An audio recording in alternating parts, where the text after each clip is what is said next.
नित्यानन्दं परमसुखदं केवलं ज्ञानमूर्तिं द्वन्द्वातीतं गगनसदृशं तत्त्वमस्यादिलक्ष्यम् एकं नित्यं विमलमचलं सर्वधी साक्षिभूतं भावातीतं त्रिगुणरहितं सद्गुरुं तं Namami.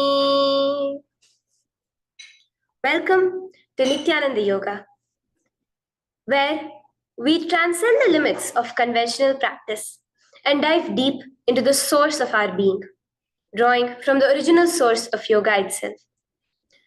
Today, we're embarking on a journey of a simple 308 asanas, the Dvitiya Vinyasa Krama. But it's not just about contorting the body or mastering complex postures. It is about connecting in oneness with the cosmos. Your body will be like wax, moldable and pliable. Today, as we embark on this journey, shed the notion of limitations. Forget the boundaries imposed by your bone and flesh.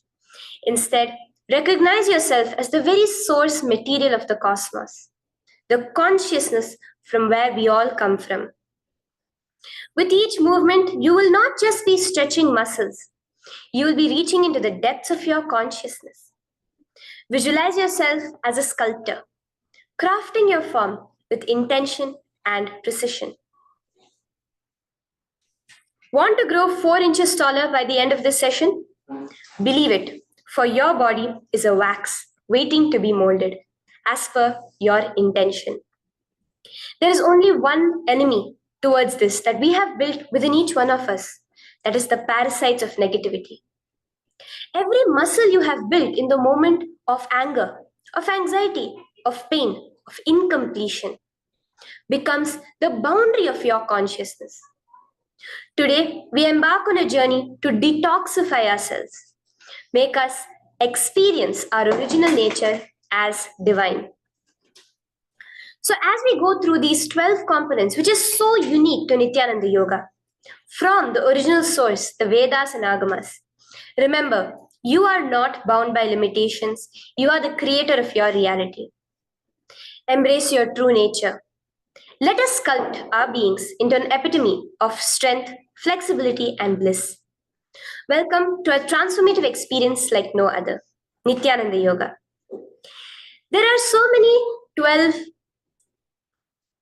12 different components that consist Nityananda Yoga. One is the asanas, which we traditionally know of. The various body postures revealed by Paramashiva to align the physical geometry of our body, the physical geography of our body, to the cosmic geometry, the cosmic geography. As Paramashiva says, sthiram sukham asanam, that body posture which is steady, comfortable, because it's in its original nature of Paramashivatva. The second are the pranayamas, the various systematic breathing techniques that Paramashiva has revealed for each one of us, that connect us to the higher dimensions of the cosmos and increase the life energy within us. The fourth are the bandhas, the different internal locks of the body. The third are the mudras, the various hand gestures and body movements to seal that life energy within ourselves. The very word mudra means seals. You will be able to seal the space of oneness within you with Paramashiva. The fourth are the bandhas, the various internal locks of the body to awaken the Kundalini Shakti, our latent potential energy, and make us conducive for the ultimate experience. The fifth are the karanas, the beautiful dance movements of the body, revealed by Paramashiva to put you in the space of ultimate bliss, and which engage all the different parts of your body.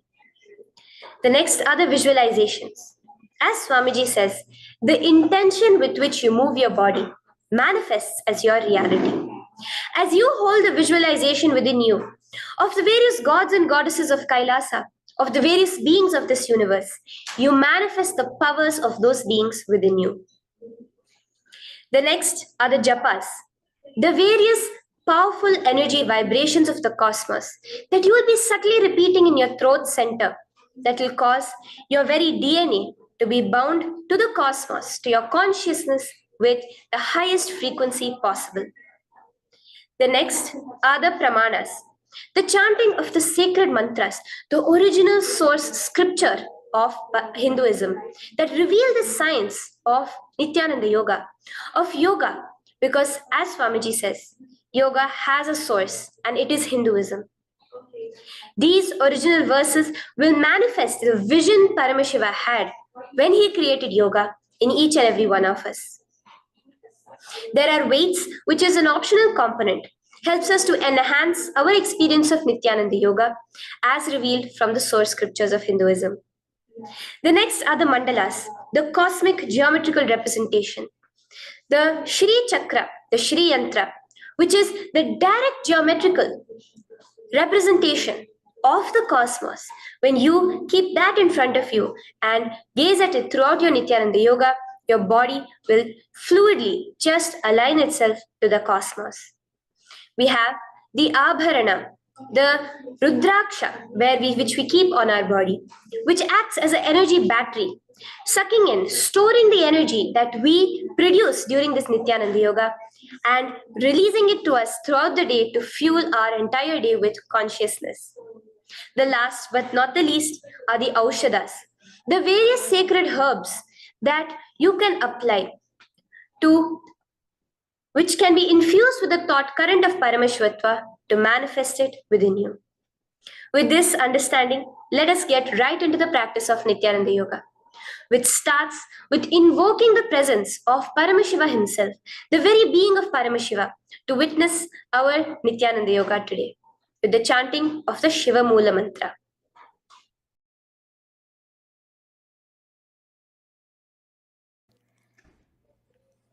Let us now chant the Shiva Mula Mantra 11 times internally. Om Ham Hom Shivaya Namaha. Om Ham Hom Shivaya Namaha. Om Ham Hom Shivaya Namaha. Om Ham Hom Shivaya Namaha. Om Ham Hom Shivaya Namaha. Om Ham Hom Shivaya Namaha. Om Ham Hom Shivaya Namaha. Om Ham Hom Shivaya Namaha. Om Ham Hom Shivaya Namaha. Om Ham Hom Shivaya Namaha. Om Ham Hom Shivaya Namaha. The next step of this ritual of yoga, as Swamiji reveals, yoga is a ritual, a methodology to connect yourself with the divine. As every ritual in Hinduism goes, we cleanse the three elements of our body, of the world, and of the ultimate with the Tattvachamanam.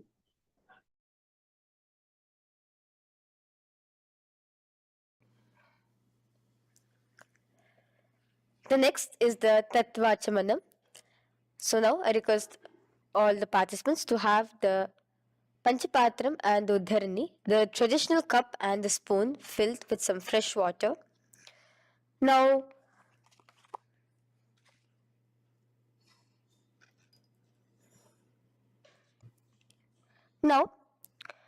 keeping your right hand in the shape of a cow's ear, the Gokarna Mudra, pour an Uddharani of water from the Panchapatram and chanting each of the following mantras internally, drink the water that flows through the base of the palm. Om Atmatattvam Shodayami Svadha. Om Vidyatattvam Shodayami Svadha. Om Shivatattvam Shodayami Svadha. Wash your right hand with water from the Panchapatram. Now, chanting the following mantra internally, wipe the upper and lower lips twice using the base of the right hand thumb, moving the hand from right to the left of the lips. Om Ham Hridayaya Namaha. Wash your right hand with water from the Panchapatram. Now, with the tips of right hand index, middle, and ring finger, touch above the upper lips and below the lower lips. Wash your right hand with water from the Panchapatram. Now, with the tips of right hand index finger and thumb joined together, touch your right nostril, left nostril.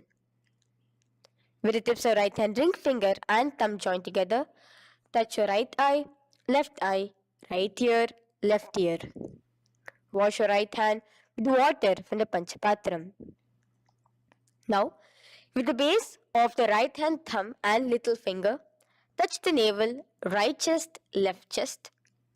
With the right hand, fingertips together, touch the top of the head, right shoulder, left shoulder, and your heart center. With that, we have the Sankalpa. The Sankalpa, the manifestation of our conscious intention. What is it today each one of us want to manifest through Nityananda Yoga? Hold that in your inner space. Through this conscious intention, which directly happens with the blessings, with the grace of the Supreme Pontiff of Hinduism, Bhagavan Sri Nityananda Paramashivoham, you will just see your intention manifesting as reality.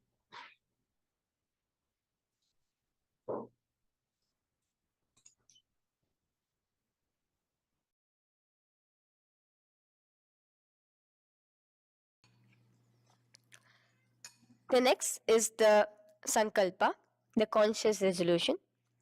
So now I request all participants now to, with your right hand, cover your left palm, which is the Sankalpa Mudra, and keep both the hands on the right thigh. Continue to keep this mudra till the end of the Sankalpa.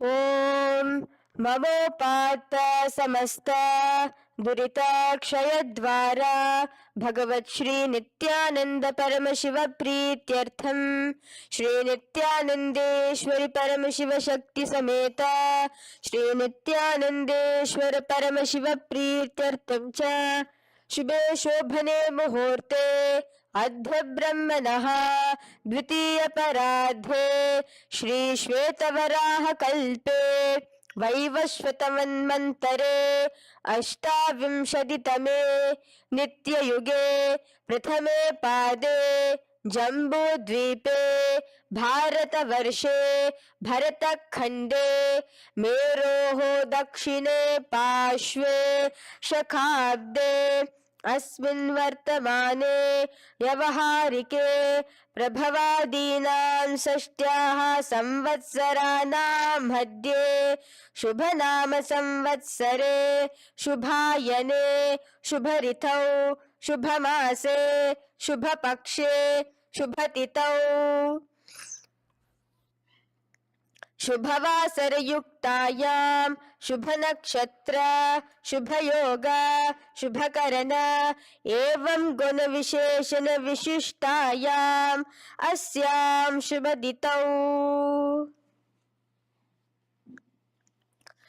Shri कैलासोन्नत द्वादशांत Shyamala पीठारूढ़ Shri Meenakshi सुंदरेश्वरा भिन्न स्वरूप परशिव पुत्र रत्न कुमार गुरुमन्य तुल्यावतार श्री पार्वती स्तन्यपान लब्ध दिव्य ज्ञान विश्रुत सकल निगमागम सारभूत द्राविड वेद प्रवक्त्रे श्रीमत् परम शिव करुणा समधिगत मुक्तामय चतुरश्रयान गीयमान छत्र चामर श्री चिन्ह काहलादि समस्त बिरदावल्यलंकृत ज्ञान विज्ञान चक्रवर्ती सर्वजन संग सद्यो निर्वाण दीक्षा व्याप वर्ग वर्ष विश्रान जीमूत परमत कलभ केसरी शैव सिद्धांत स्थापनाचार्य श्री राजाधिराज पांड्य महाराज गुरु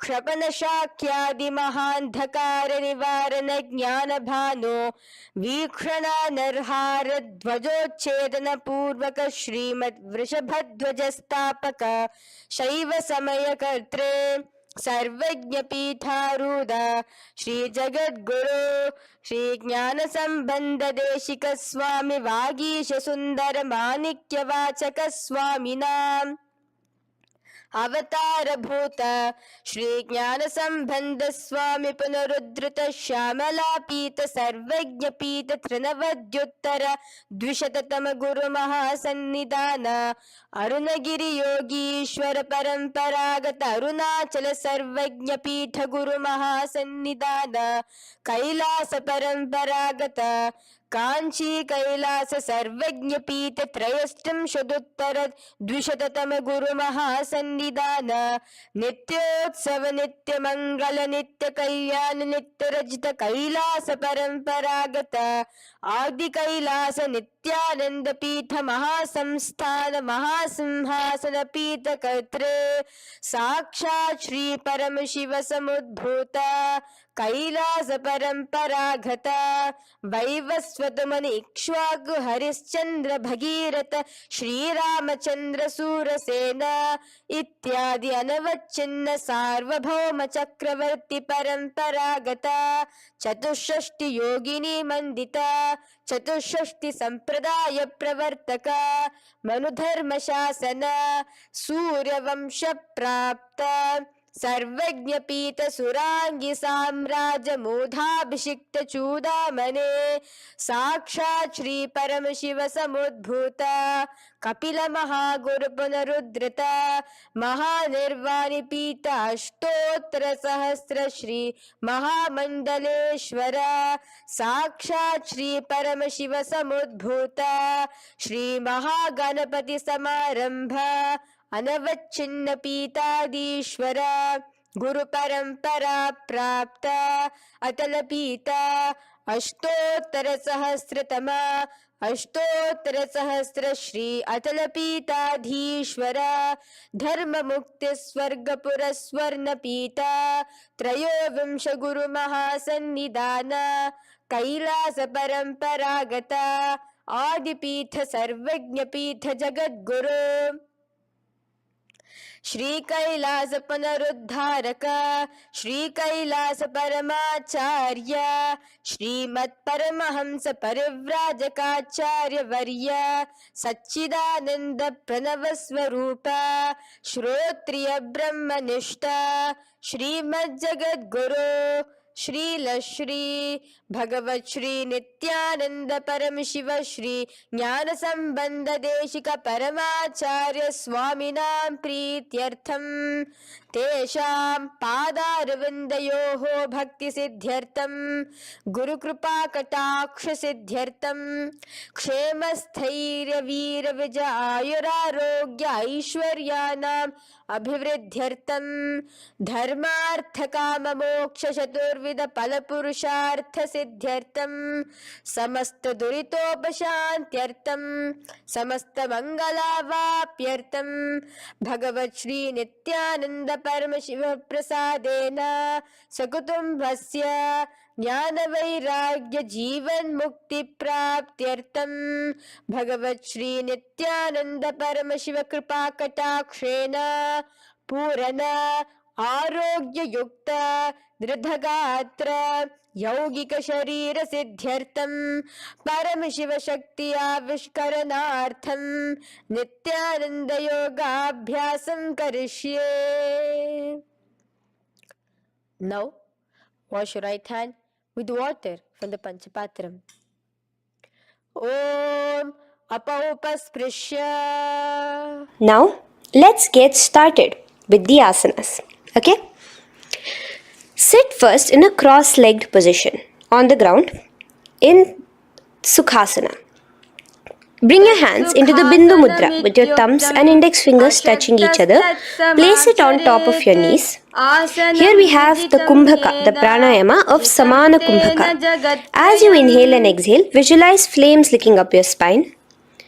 Do the bandhas, the locks, the Mahamudra Bandha, all three of the bandhas, where you are doing the Jalandhara Bandha, tucking in your chin to your chest, the Udyana Bandha, sucking in your stomach, and the Moola Bandha, clenching your perineum. For the first set of asanas, we have the japa Soham, which you'll be repeating in your throat center. As you do Sukhasana, visualize Lord Shiva in your inner space. The next asana is Parvatasana. Now, from the seated position, bring both your feet to the opposite thighs. Clasp your hands together in front of your heart center in the Anjali Mudra and raise it above your head. Keep your hands as straight as you can. Continue the Samana Kumbhaka and the Japa of Soham. Remain with all the three bandhas, the chin to your chest in Jalandhara Bandha, the stomach tucked in Udyana Bandha, and the clenched perineum in Moola Bandha. Here, visualize yourself as Mount Kailash. The next asana is Hali Pavasana. Now slowly bring your feet together in front of your body as you stretch it out a little further away. Now bring your hands behind your back and clasp the left hand by your right. Lean forward, placing your forehead on the ground as you continue to engage all the three bandhas. Here, gaze at your nose. Visualize Swamiji, the Supreme Pontiff of Hinduism, in your inner space. Now, in a similar position from Hali Pavasana, just release your hands, slightly get up and bring your hands in front of your body. Place them on the ground, cupping your hands, making a hollow in Nagi Pavasana.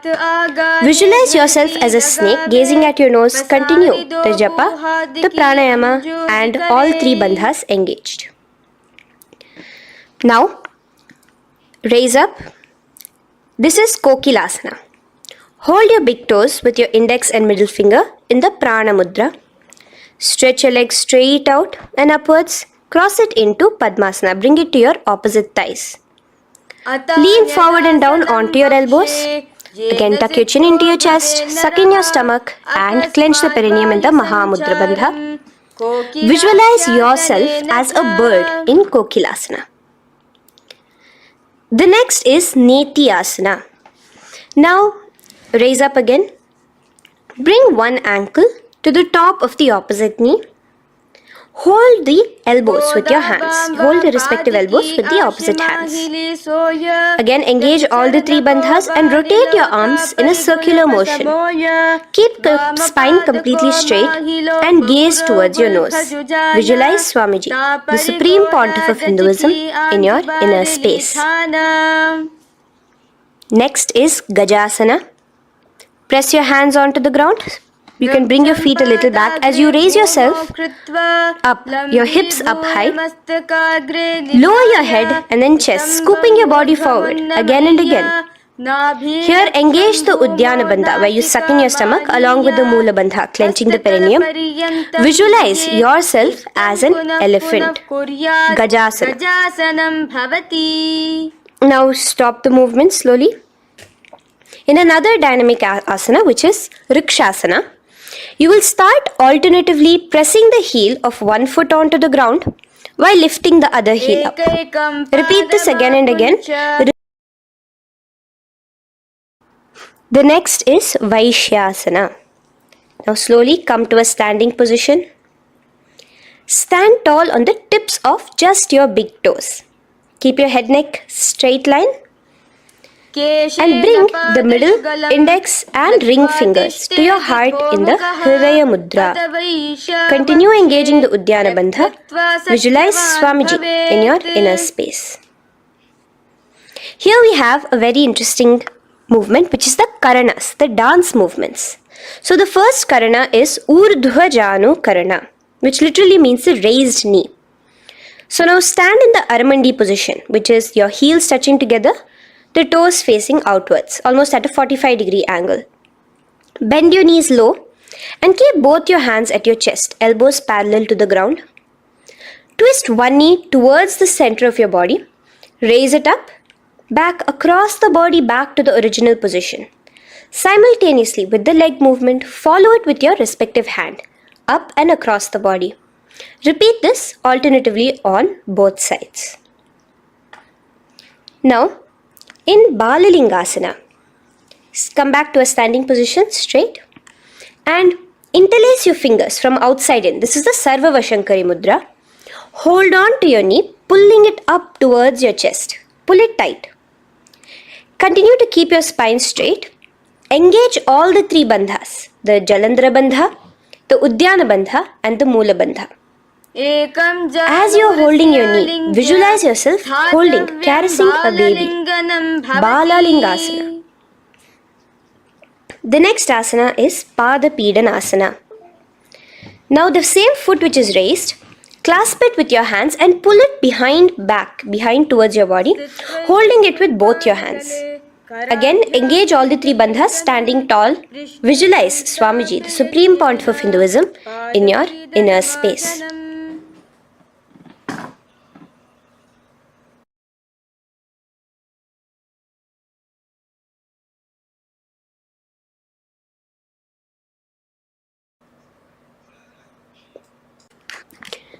From here, let's enter into Natarajasana. Now, the same foot you're already holding behind your back, twist the same hand of that leg inwards and pull the leg back.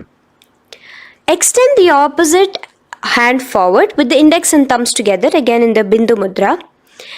Now, pull the foot back and up while leaning forward in Natarajasana. Hold your balance here.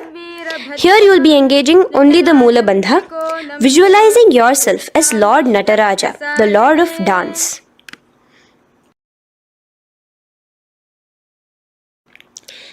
Now again let's repeat Balalingasana on the other side with the other leg. Pull it up towards your chest with the hands in the Sarva Vashankari Mudra. Engage all the three bandhas as you visualize yourself holding and caressing a baby. Now pull your foot back into Pada Pidanasana on the other side. Remain with all the three bandhas engaged. Visualize Swamiji in your inner space. And lean forward. Now, hands stretched in the Bindu Mudra into Natarajasana. Balance there as you visualize yourself as Lord Nataraja. Now, come back to a standing position. Release your leg. Gain your balance. As we enter into the Ardharechita Karana. Now again bring yourself to the Aramandi position, heels together, toes pointed outwards and knees bent. Now from this position, bring your right foot onto the tips of the toes behind the left heel. The heel should be up. Bring your left hand towards your chest, parallel to the ground again, and extend the right arm out and wide like a pendulum. Bring it back towards your chest. Now while your arm is swinging, remember to move your fingers one by one inwards towards the palm and then outwards. Now place the right hand over the nose. Uncross your ankles. Let's do this on the other side also. Cross the left ankle behind and stretch the left hand out like a pendulum.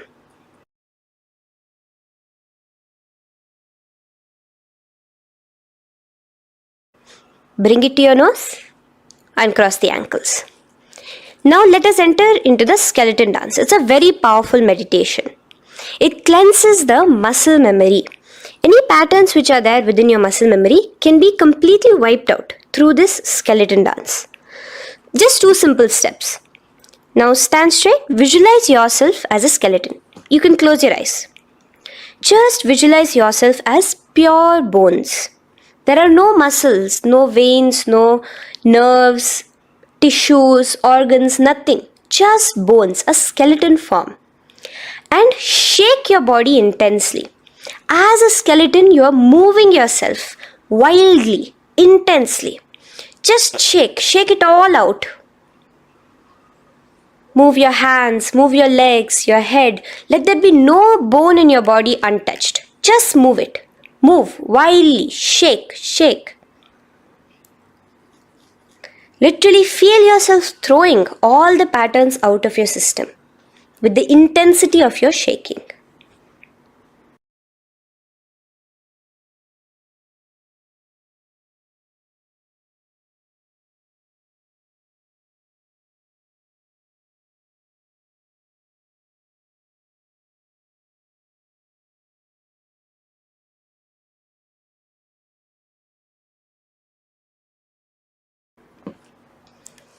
Now slowly calm down.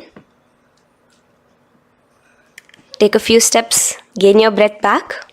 That's a powerful meditation we did. Let us do the next Karana. Again, come back to a standing position. Do the Aramandi. Your toes outwards, knees bent with your feet together. Now here, raise your hands above your head. Keep your palms completely straight and cross the wrists with the palms facing forward and the back of the hands outward. Now from the crossed wrists, uncross the wrists, spreading your arms out wide while you turn your hip towards the side. Turn by the waist sideways. Bring your hands back over the head and turn on the other side. Repeat this on the other side. Do it again. Let's twist out. Come back to the middle and twist out again. This is the Kati China Karana. Now stand tall. Raise your hands above your head. Bring yourself to the top of the tip of your toes. Let your hands face each other parallel to the ears. You're tall, pushing yourself, stretching yourself. Again, engage all the three bandhas. Tucking in your chin to the chest, sucking in your stomach and clenching your perineum. Visualize yourself as a palm tree. We have the japa changing over here where you will be repeating Shivoham in your throat center. Tadasana. Now, as we enter into Uttanasana, relax and lean forward, bringing your hands on by the ground next to your feet. Keep your palms flat on the ground. Try your best. Engage all the three bandhas. Remain with all the three bandhas engaged as you visualize Swamiji, the supreme point of Hinduism himself, in your inner space. Now jump your feet back into Tarakshvasana, coming to a plank position. Keep your hands shoulder width apart. Be steady there. Chuck in your chin to your chest in the Jalandhara Bandha as well as engaging the Moola Bandha. Now rotate your head while in the Jalandhara Bandha from shoulder to shoulder, side to side. This is Tarakshvasana. Visualize Swamiji, the supreme point of Hinduism, in your inner space. Yes. Now lay flat onto the ground in Bhujangasana. Lower your entire body down. Now point your toes backwards. Keep your hands by the side of your chest and push yourself off the ground. Remember to use the strength of your lower back to hold yourself up. Open your mouth wide. Inhale through the hollow of your throat and exhale through your nose. This is the Bhujangani Mudra. In Bhujangasana, you will visualize yourself as a cobra. Now come back into a plank position. So you can tuck in your toes and come back into a plank position. In Shasasana, alternate bringing one knee towards your chest, back and forth. So you'll bring one knee front, push it back and bring the other knee. Repeat this again and again. Do the Sahaja Kumbhaka. Simple breathing in, breathing out. Engage the Moola Bandha, clenching your perineum. Visualize Swamiji, the supreme pontiff of Hinduism. Okay. Now place your legs back into the plank position as we enter into Rathasana. Again, bring one foot between your hands and alternate jumping one foot back and bringing the other foot forward simultaneously. Again and again. Continue the Sahaja Kumbhaka and the Moola Bandha engaged as you visualize yourself as a chariot, a Ratha, in Rathasana. Now, into Veerabhadrasana.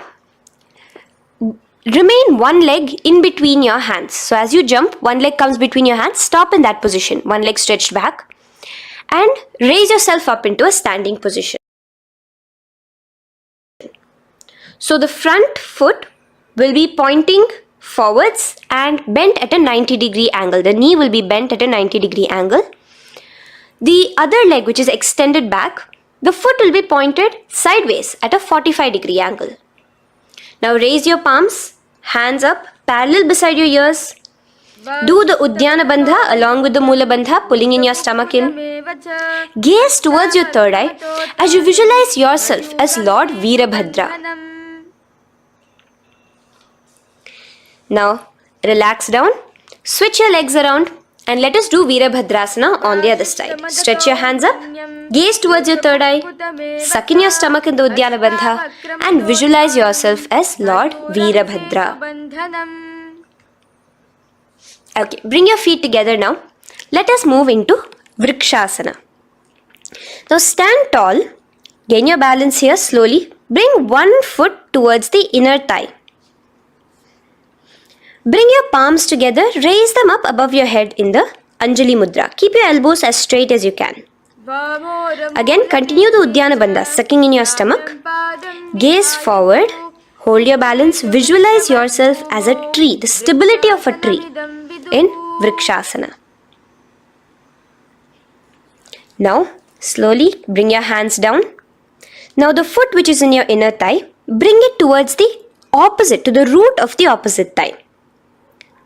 Bring your hands in the Namaskar Mudra in front of your heart center together and visualize yourself here as Lord Garuda, just engaging the Mula Bandha alone here. This is Garudasana. Now let us repeat Vrikshasana on the other side. Slowly put your foot down. Bring the other foot to the inner thigh. Raise your hands above your head. Suck in your stomach in the Uddiyana Bandha and visualize yourself as a tree. Let's repeat Garudasana on the other side. Slowly bring the foot to the opposite thigh and lower your hands to be in front of your heart center. Release the Uddiyana Bandha, just engaging the Mula Bandha, clenching your perineum. Visualize yourself as Lord Garuda, the eagle vehicle of Lord Mahavishnu. Okay, bring both your feet to the ground now and spread them far apart from each other. Now keep one leg toes pointing forward and the other set of toes pointing sideways. Straighten your arms out parallel towards the ground. Bring your front arm down towards the front foot, beside your foot, while the other arm extends towards the sky. Visualize yourself as a triangle in Trikonasana. Now raise up and let's repeat Trikonasana on the other side. Switch the position of your legs around and go forward. The other arm raised towards the sky. Visualize yourself as a triangle. Now come back to a standing position.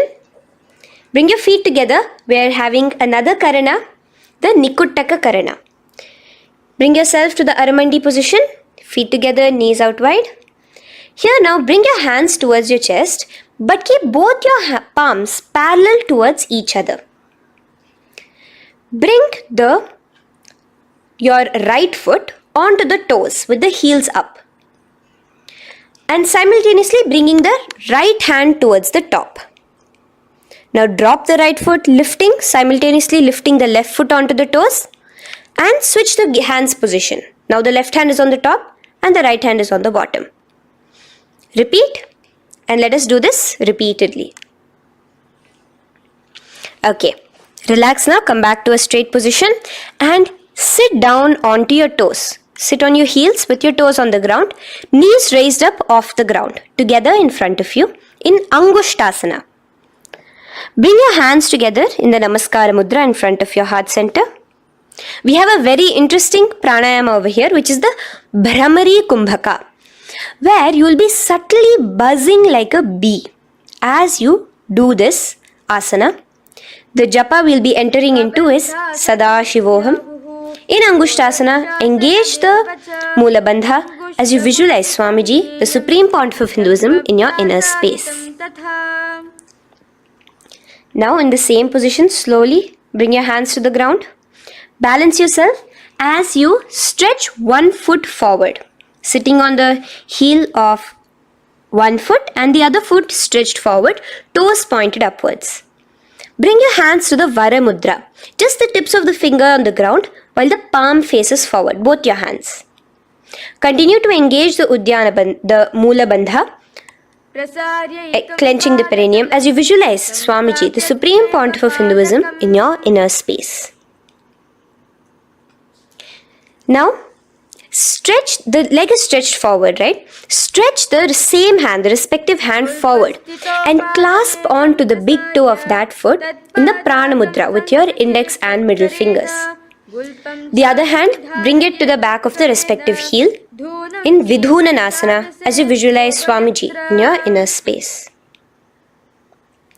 Okay, bring your 2 feet back together as we repeat Saurasana on the other side. Stretch your left leg forward now. Palms in the Vara Mudra on the ground. Visualize Swamiji in your inner space. And lean forward into Vidhunanasana on the other leg. Clasp your toes. Bring the other hand to the back heel. Continue to visualize Swamiji.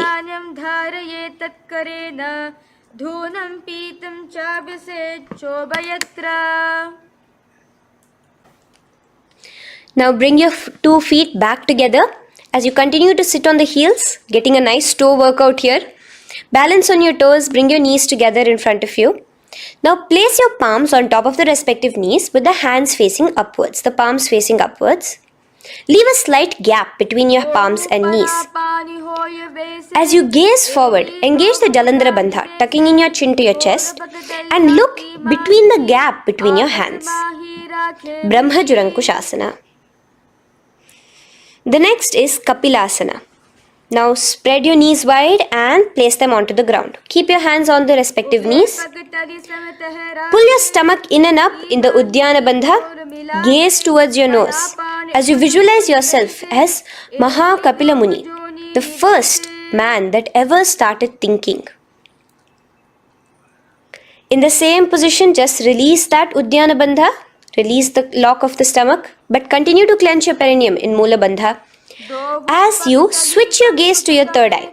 So from your nose, switch your gaze to the third eye.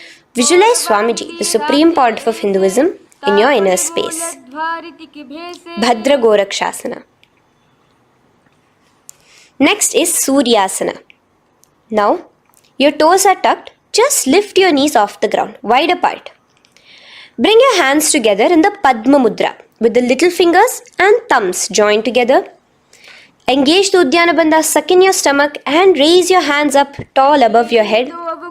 Slightly lean back as you look towards the gap between your hands.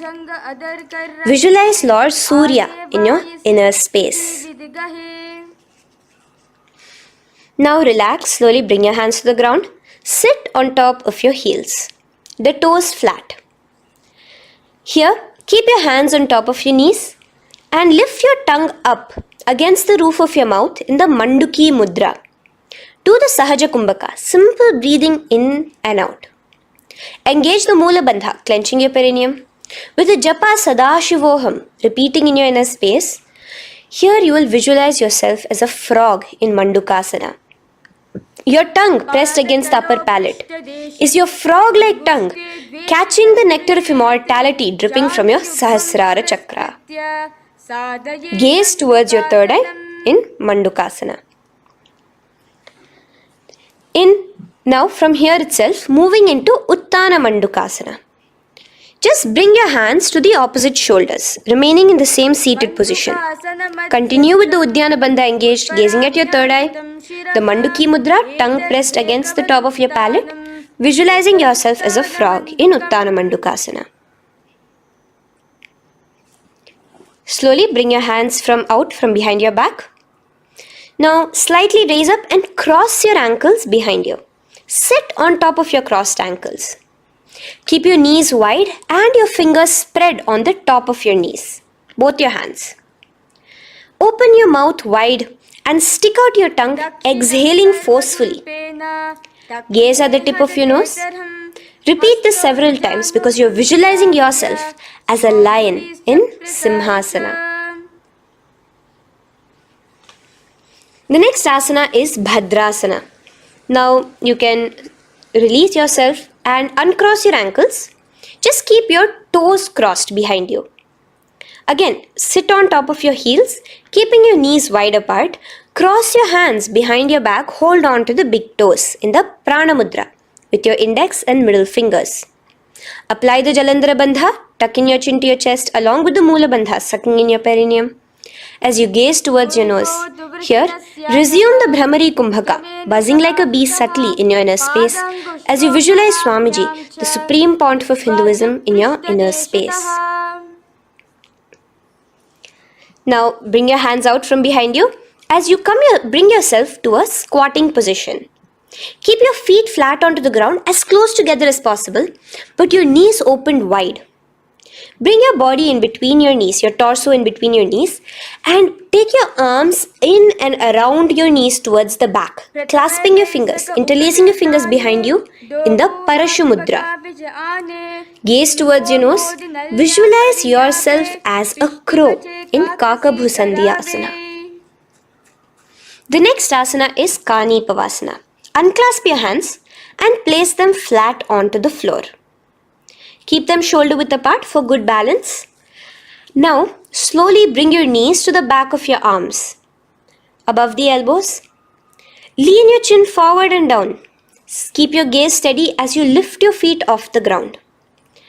In Kani Pavasana, visualize Swamiji, the supreme pontiff of Hinduism, in your inner space. Now in the same position, slowly lower your head to the ground and stretch your legs up high, forming a tripod between your two hands and your head in Kapali Asana. Gaze at your nose, continue the Brahmari Kumbhaka, continue engaging the Mula Bandha and the Japa of Sadashivoham. Visualize Swamiji in your inner space. The next asana is Parshva Mayurasana. Slowly bring your feet down. Yes, relax. And now squat on your toes with your knees together and twist your body. Place both the hands to one side of your knees. Now bring one of your elbows to the knee and the other of your elbows towards the hip. Lean onto your arms, balance, extending your legs out to the side. Gaze towards your third eye, visualizing yourself as a peacock. In Parshva Mayurasana, as you do the pranayama, the Rechaka Kumbhaka, let your exhalations be prolonged and your inhalations be slightly shorter. Now relax, bring your feet to the ground and bring your body to the other side of your knees. As you repeat Parshva Mayurasana on the other side, lean forward, stretch your legs, gaze at your third eye, visualize yourself as a peacock. Now let's do Bhairaganathasana. Now come again to a plank position. Place your hands down, stretch your legs back and bring one foot around your shoulder to be placed in between both your palms. Gaze at your third eye. Just engage the Mula Bandha, clenching your perineum. Here, this is Bhairaganathasana. Visualize yourself as Lord Kala Bhairava. Slowly bring your foot out and bring the other foot in between your palms, remaining in the plank position. Continue to visualize yourself as Lord Kala Bhairava in Bhairaganathasana on the other side. The next asana is Unmukha Pithasana. Now from the same plank position, bring your forearms onto the ground. Be steady as you walk your feet closer towards yourself, forming like a slight mountain. In Unmukha Pithasana, gaze at your third eye. Continue the Rechaka Kumbhaka. Visualize Swamiji in your inner space. The next asana is Vashishthasana. Now, just raise yourself onto one of your hands. So, release your forearms off the ground and raise yourself onto your right arm. And keep your body completely parallel to the ground as you raise your left arm straight above your head. Visualize yourself as Rishi Vashishta as you do the Vashishthasana. Gaze towards the hand on the top. Now slowly bring that hand down. As you switch the hands, bringing your right hand up towards the sky. Balance there, completely straight on your toes. As you visualize yourself as Rishi Vashishta, the Guru of Bhagavan Sri Rama. Now, bring your feet forward into Anjani Asana. So here you will be sitting on your hips with your legs pointed forward and sit on top of your hands. So keep your palms facing upwards and sit on both your palms as you tuck your elbows into your body. Do the Rechaka Kumbhaka, continue the Rechaka Kumbhaka. Engage the Jalandhara Bandha, tucking in your chin to your chest, gaze at your nose, visualize yourself as Lord Hanuman in Anjani Asana. Now, slowly release your hands from under your body as you lean forward into Paschimottanasana. Clasp your respective toes with your index and middle finger. Lean forward and down, bring your elbows to the ground, your forehead towards your knees. Engage all the three bandhas, the Mahamudra Bandha. As you visualize Swamiji, the supreme pontiff of Hinduism in your inner space, with a new japa, Mahasadashivoham, starting here.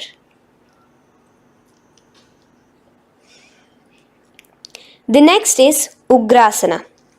Now, you can raise up and clasp your hands behind your neck in the Parashamudra. Interlace both your fingers. Lean forward and down, bringing your forehead to your knees and your elbows onto the ground. Again, engage all the three bandhas in the Mahamudra Bandha as you visualize Devi Kali in your inner space in Ugrasana. The next is Marichi Asana. So raise up and keep one leg pointed forward while you bring the other leg towards the groin, the knee pointed upwards. Place the foot flat on the ground. Now lean forward, bring both your hands, wrap your arms around the raised knee, clasping your hands behind the back together. Bring your chest to the thigh with your head towards the knee. Here engage just the Moola Bandha, sucking in your perineum, as you visualize yourself as Rishi Marichi in Marichi Asana. The next asana is Mahamudrasana. Now slowly raise up and the raised knee, let it rest by your side with your leg towards the inner thigh of the opposite leg. Now again reach down, hold your foot, bring your elbows to the ground, your forehead to your knees. Engage all the three bandhas in the Mahamudra Bandha. Gaze at your nose, visualize Swamiji himself in your inner space. Raise up. Let's repeat Marichi Asana on the other side. Bring the other foot straight while the other foot comes into the groin. Knee up. Lean forward, clasping your hands behind your back. Visualize yourself as Sage Marichi. Now from here, raise up, engage all the three bandhas as you let your knee fall to the side. Lean forward, clasping the foot. Gaze at your nose. Visualize Swamiji in your inner space in Mahamudrasana on the other side. Now, bring yourself to a seated position. Sit and bring the soles of your feet together. Bend your knees and keep your heels as close towards you as possible. While try to touch your knees to the ground. Clasp your feet together with both your hands. Maintain a straight spine. Gaze towards your nose in Bhadrasana 2. Visualize Swamiji, the supreme pontiff of Hinduism, in your inner space. The next asana is Gwali Pavasana. Now, keeping your feet together, just bring your hands towards the respective knees. Just lightly place them there. Tuck your chin to your chest in the Jalandhara Bandha, continuing to engage the Moola Bandha, clenching your perineum. As you gaze at your nose, visualize Swamiji, the supreme pontiff of Hinduism, in your inner space. Now, push your soles slightly further away from you. The joined feet, push it further away from your body. And lean forward, keeping both your hands, the fingers inside of the feet. Hold the soles of your feet. Lean forward and down. Bring your forehead to the ground. Gaze at your nose. Visualize the Yoni Mandala in your inner space. In Joni Asana. The next is Pavasana. Raise up. Stretch your arms out wide beside your body as you lean forward, your arms going over your knees. Bring your forehead to your feet. Continue to gaze at your nose. Visualize Swamiji, the supreme point of Hinduism, in your inner space.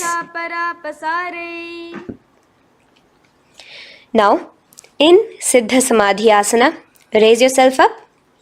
Now, put your forearms underneath the calves of the respective legs. Let your palms face up towards the sky as you bring your head down to your feet. Gaze at your nose as you visualize Lord Surya in your inner space in Siddha Samadhi Asana.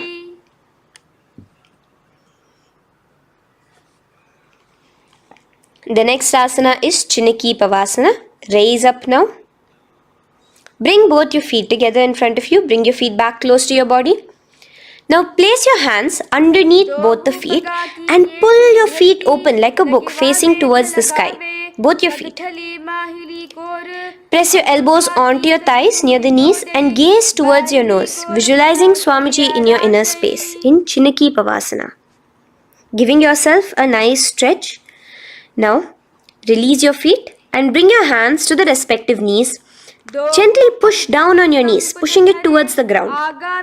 Suck in your stomach in the Uddiyana Bandha. Gaze at your third eye, visualizing Swamiji in your inner space. This is Charapata Chokasana. The next asana is Bhairavasana. Now continuing to remain with your feet together, you can use the help of your hands to bring your toes onto the ground with your heels pointed upwards. Just push yourself and try to do it. Continue to remain with the Uddiyana Bandha engaged, your stomach sucked in. Bring your hands to the Bindu Mudra with the index and thumbs together on top of the knees. Gaze at your third eye. Visualize yourself as Lord Kala Bhairava in Bhairavasana. The next asana is Samanasana. So slowly you can bring your feet out from underneath. Take now one foot towards your chest, holding with both your hands as the other foot rests by the perineum. Pull the sole onto your chest. Gaze at your third eye.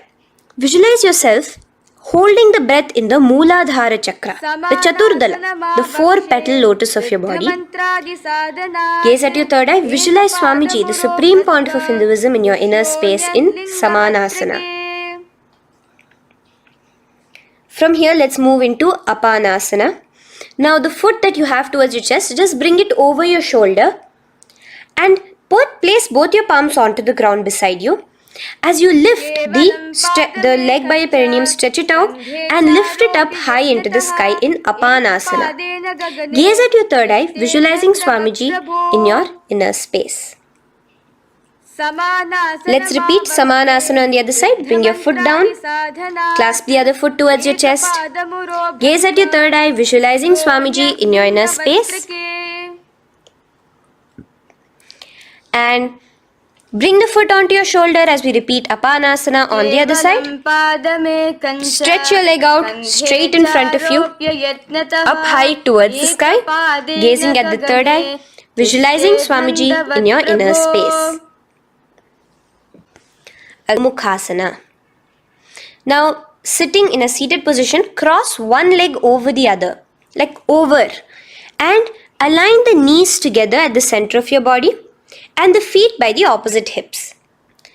Place both your hands on top of the stacked knees. Gaze at your nose.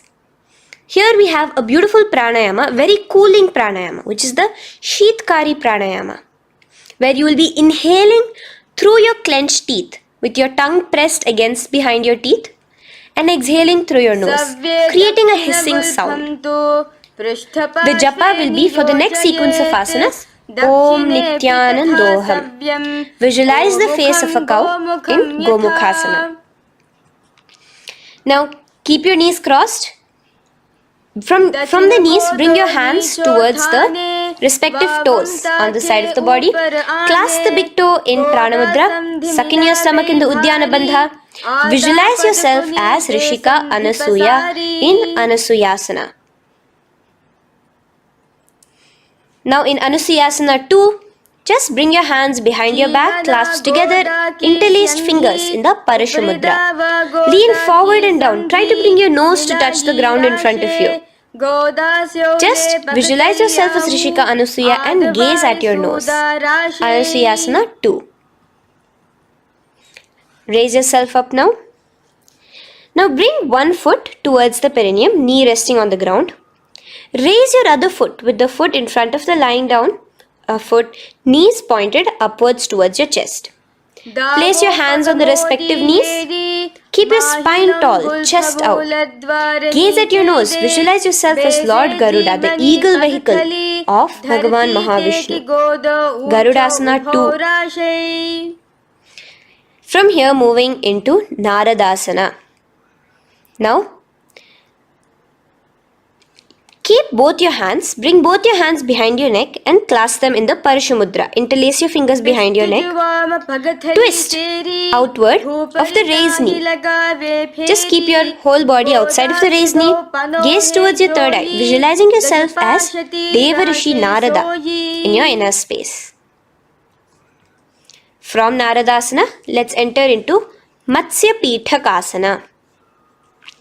Place one foot on the top of the opposite thigh. Wrap your respective arm across the knee, holding on to the opposite shin. Extend the opposite hand straight. Hold on to the respective toe with the index and middle fingers in Prana Mudra. Gaze towards your nose. Visualize Matsyavatara, the fish form of Bhagavan Mahavishnu in your inner space in Matsya Pithakasana.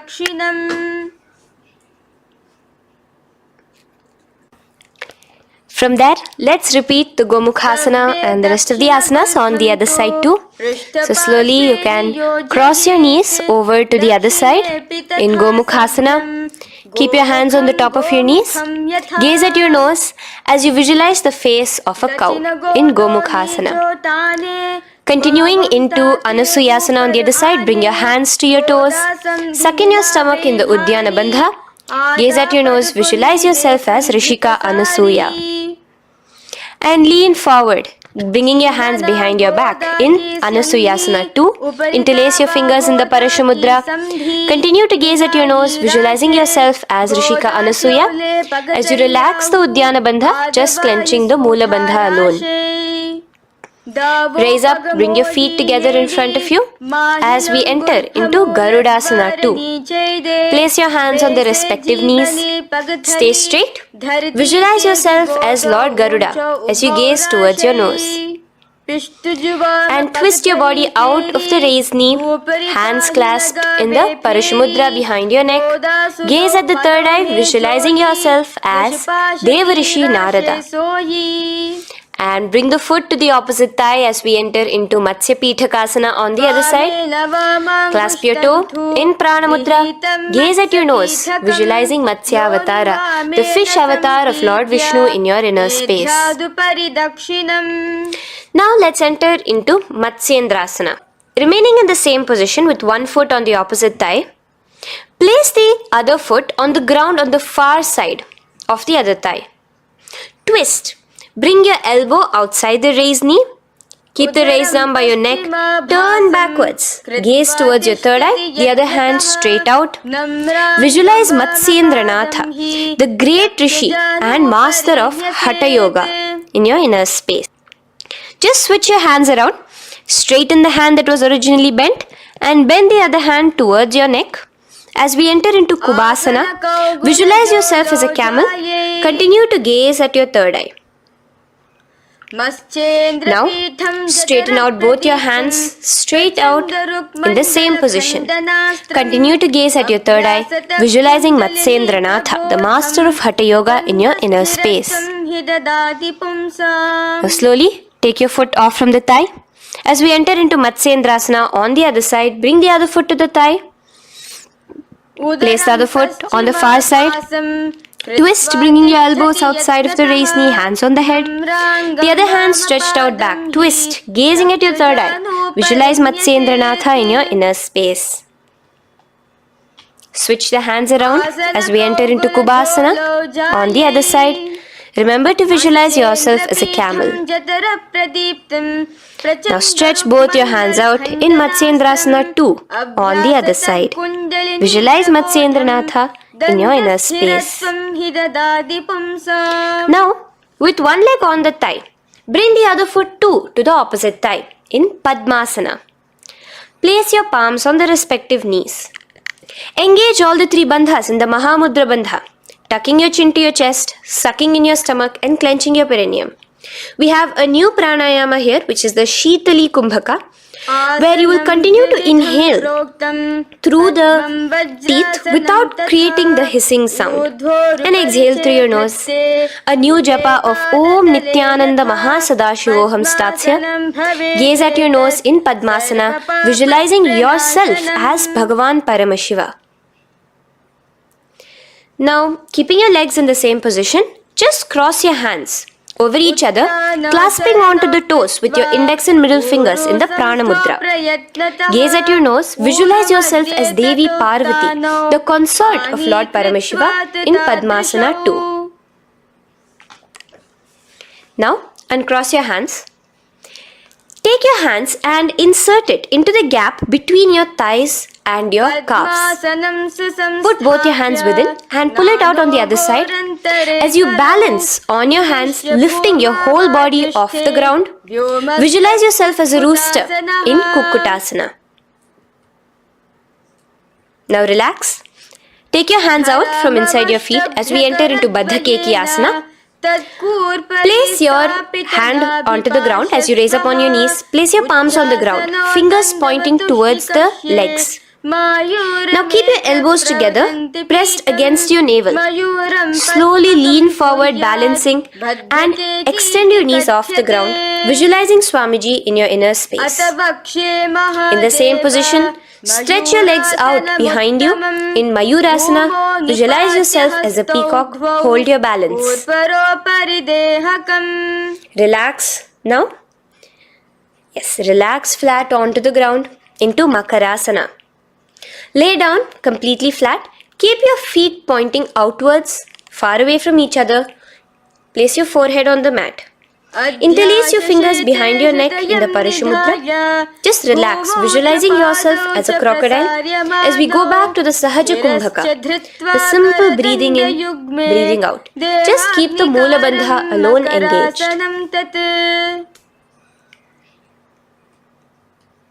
The next asana is Shalabhasana. Now lay on your stomach and place your hands on the ground beside the chest. From the laying position, raise your legs up. Use your core strength to bring your thighs off the ground. Visualizing yourself as a locust in Shalabhasana. Relax your feet down and bring your hands to your feet, pulling your feet down towards the ground beside your hips. In Ushtrasana, visualize yourself as a camel. Now slowly kick your legs back. Rise your hand is clasping your feet. Pull your feet towards the sky, lifting your chest and thighs off the ground. In Dhanurasana, gaze at your third eye. Visualize yourself as Paramashiva's bow. Relax slowly and come up to a sitting position. In Bhagasana, sit on both your knees with your head, neck and spine straight. Clench your perineum in the Moola Bandha. Place your hands on top of your knees. Gaze towards your third eye, visualizing Swamiji, the Supreme Pontiff of Hinduism, in your inner space. From here, we enter into Gohyasana. We have a couple of headstand postures here, so get yourself ready. Now, place your forearms on the ground with your fingers interlocked. Ensure your elbows are at shoulder width for the best balance. Place the top of your head on the ground, holding your head with your hands. Slowly walk your toes forward until your hips are in a straight line with your shoulders, and just kick your feet up slightly. Make sure not to lose your balance. Keep your knees bent together at your chest. toes pointed upwards. Gaze to your nose, visualizing Swamiji in your inner space. From here, stretch your legs out into Shirasasana, continuing to hold the balance there as you continue to gaze at your nose, visualizing Swamiji in your inner space. Bring your feet to the ground, relax slowly. The next asana is Podhyasana. So come to a seated position. Bring your hands behind your calves, stretching your legs up and your forehead to your knees. Visualize Swamiji in your inner space. Here we have a new Kumbhaka, which is the Bhastrika Kumbhaka, where you will be exhaling forcefully, making the sound of a bellows. Podhyasana. The japa for this next series is Om Nityananda Paramashivoham, the Mahavakya. Relax yourself. Continuing to remain balanced with your legs up, just bring your hands to the opposite shoulders. In Parighasana, visualize yourself as a mace as you gaze towards your third eye. Now relax. Keep your elbows and palms onto the ground as your legs are raised. Visualize yourself as a boat in Naukasana. Continuing to gaze towards your third eye, remember to continue the Bhastrika Kumbhaka. Forceful exhalation. Now, continuing to keep your balance, just bring your hands to your feet and scoop your hands underneath the heels, pull it towards the chest. Keep your spine upright, gaze towards your nose. Visualize yourself as Lord Rudra in Rudrasana, the most ferocious form of Paramashiva. Now lay on your back, so you can remove your hands from underneath your feet and lay on your back. With your feet flat on the ground, knees pointed upwards. Now place your palms down. Just let your fingers touch the back of your heel. Do not clasp your feet. Lift your hips up high, pressing the feet onto the ground. Chin tucked to the chest in the Jalandhara Bandha automatically. Gaze at your nose, visualizing Swamiji in Unmukha Pithasana 2. Now lay onto the ground in Shavasana. Just lay completely flat with your palms facing upwards by the side of your body. Just unclutch from any movement happening within you. Visualize your body is dead. The supreme point of Hinduism, Swamiji is just liberating you. Just let your awareness, your energy completely pervade your body in the Shakti Chalan Mudra as you continue to vibrate with the Mahavakya.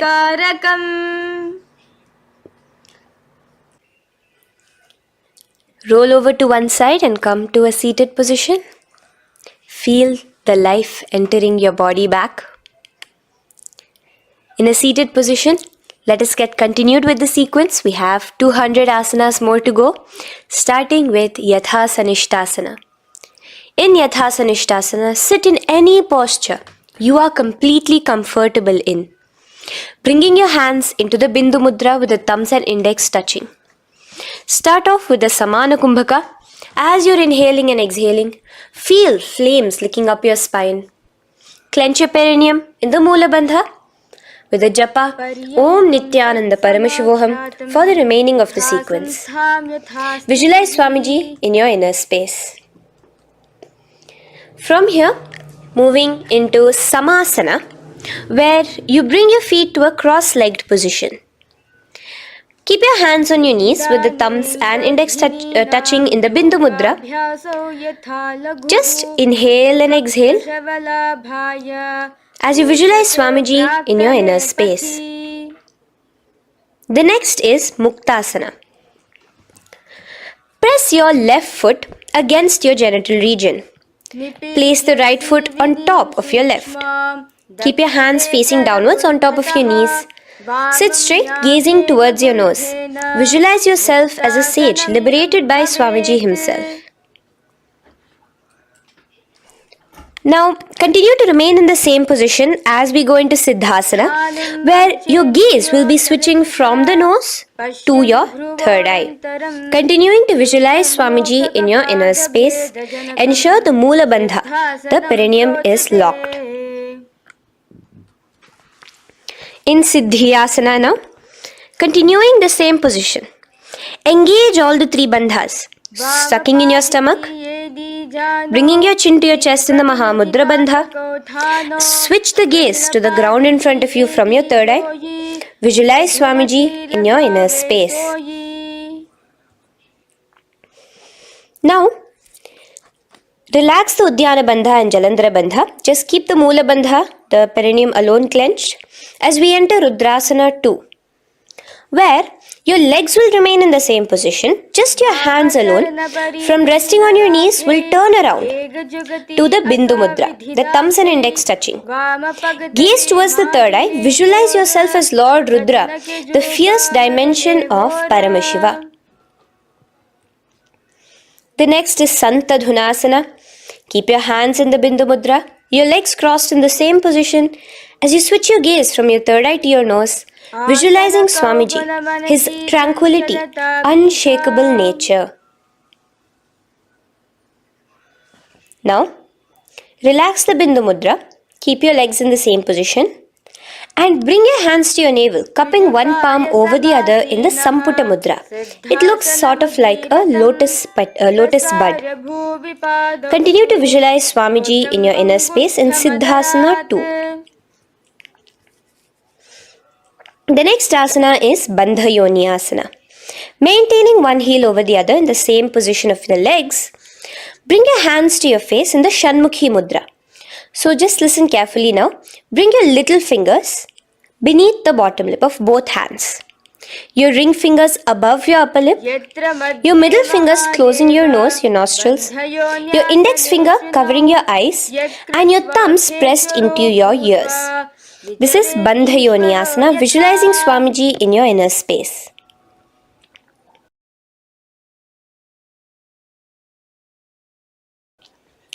The next asana is Virasana. Now, you can remove your hands from your face and bring one foot onto the opposite thigh, and the other foot underneath the thigh.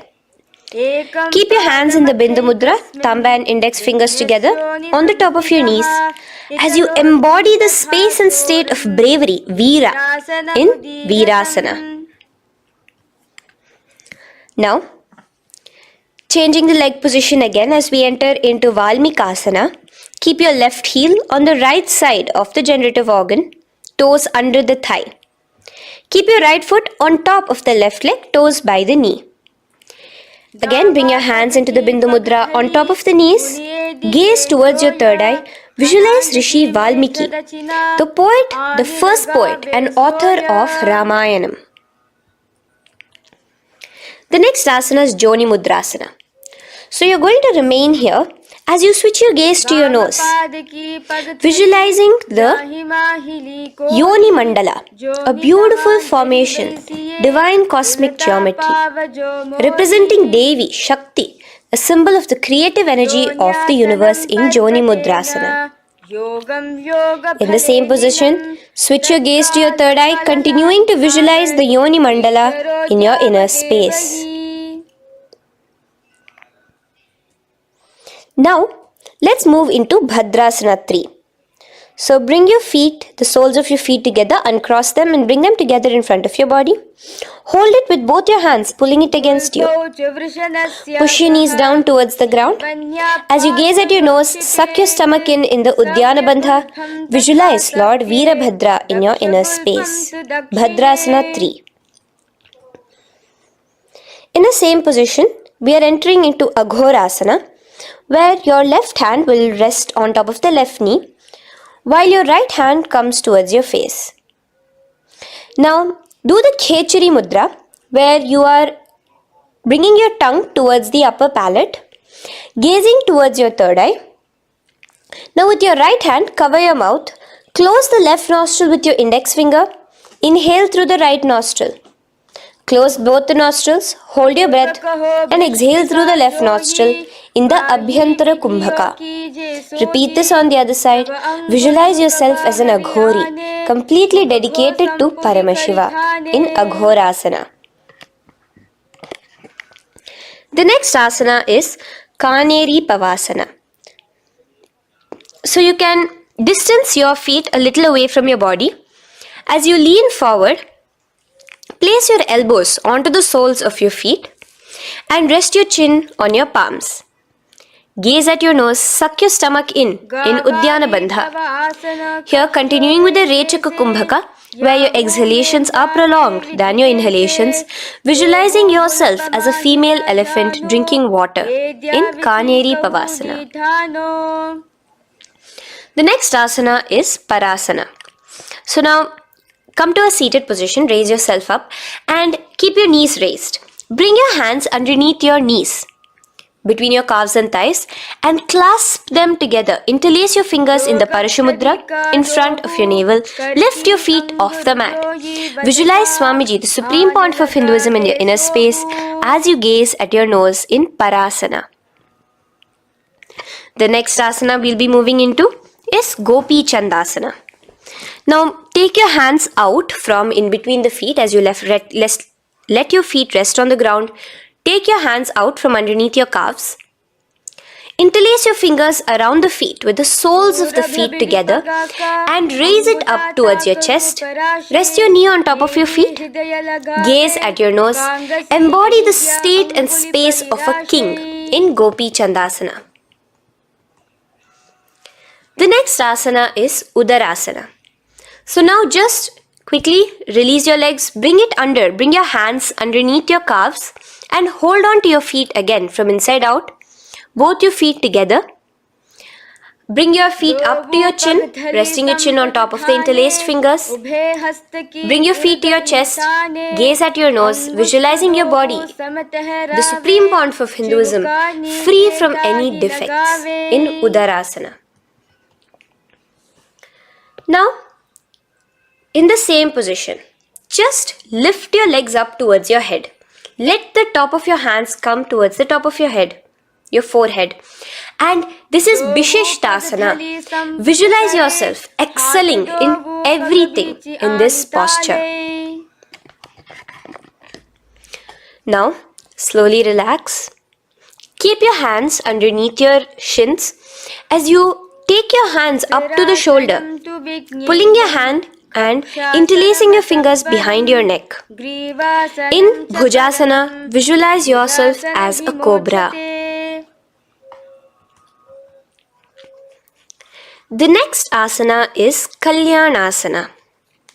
So in the same seated posture, bring your hands around from behind your neck, remove them and put them around your back, interlacing the fingers behind you.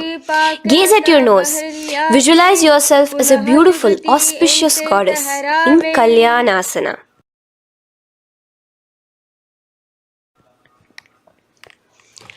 The next posture is Sankatasana. So now, uncross your hands from behind you. Release yourself completely onto the ground. Place your left knee on the mat and the left foot flat. Sit on top of your left foot, knee pointed forward. Raise your right leg on top of the left, bringing the right heel to the left hip. Place your hands on the opposite knees.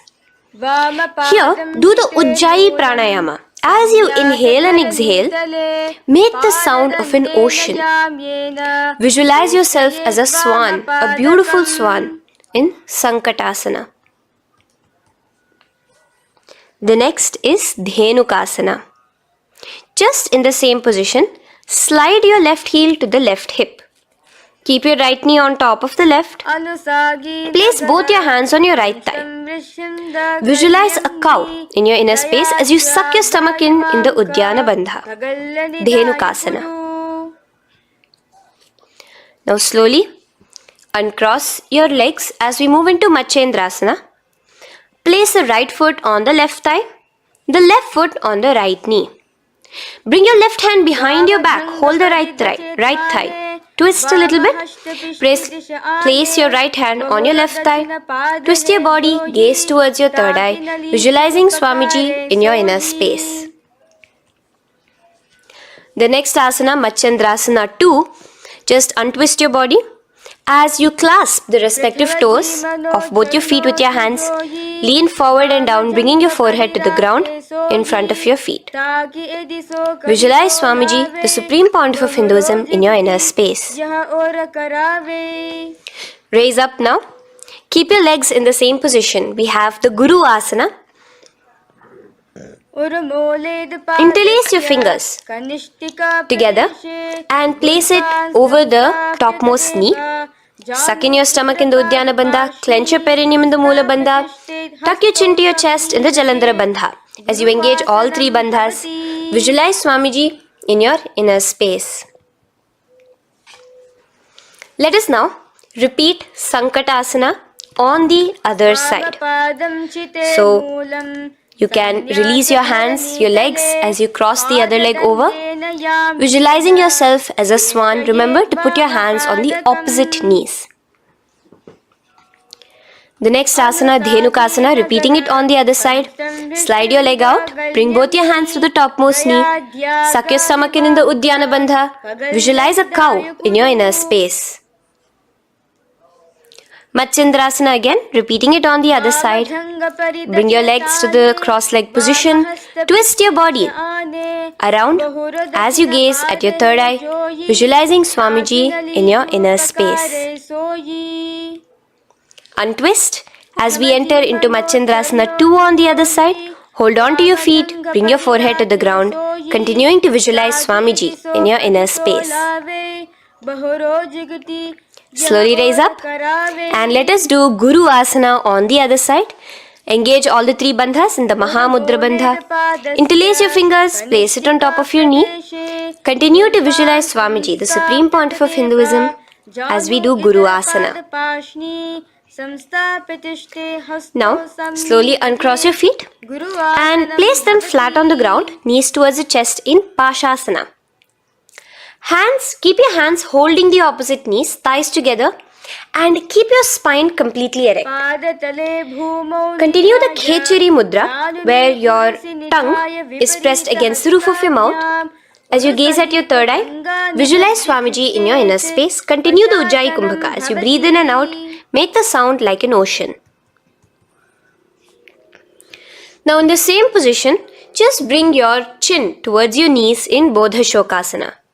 Lean forward, gazing at your nose, and visualize Swamiji, the abode of bliss in your inner space. Now raise up and bring your hands, uncross your hands, bring your hands underneath your knees, clasping the opposite elbows in Kurakatasana. Gaze at your nose, visualizing Swamiji in your inner space. Now, in the same position as Kurakatasana, just cross your ankles into Sumati Asana. Toes pointed upwards. Gaze at the nose. Visualize the great sage and Maharishi Sumati in your inner space. The next asana is Dandasana. Extend your feet out straight in front of you. Keep your arms straight above your head. Interlace the fingers from inside out. Let your wrists point outwards. Engage the Mahamudra Bandha, all the three bandhas. As you gaze at your nose in Dandasana, visualize Swamiji in your inner space. The next is Arambhasana.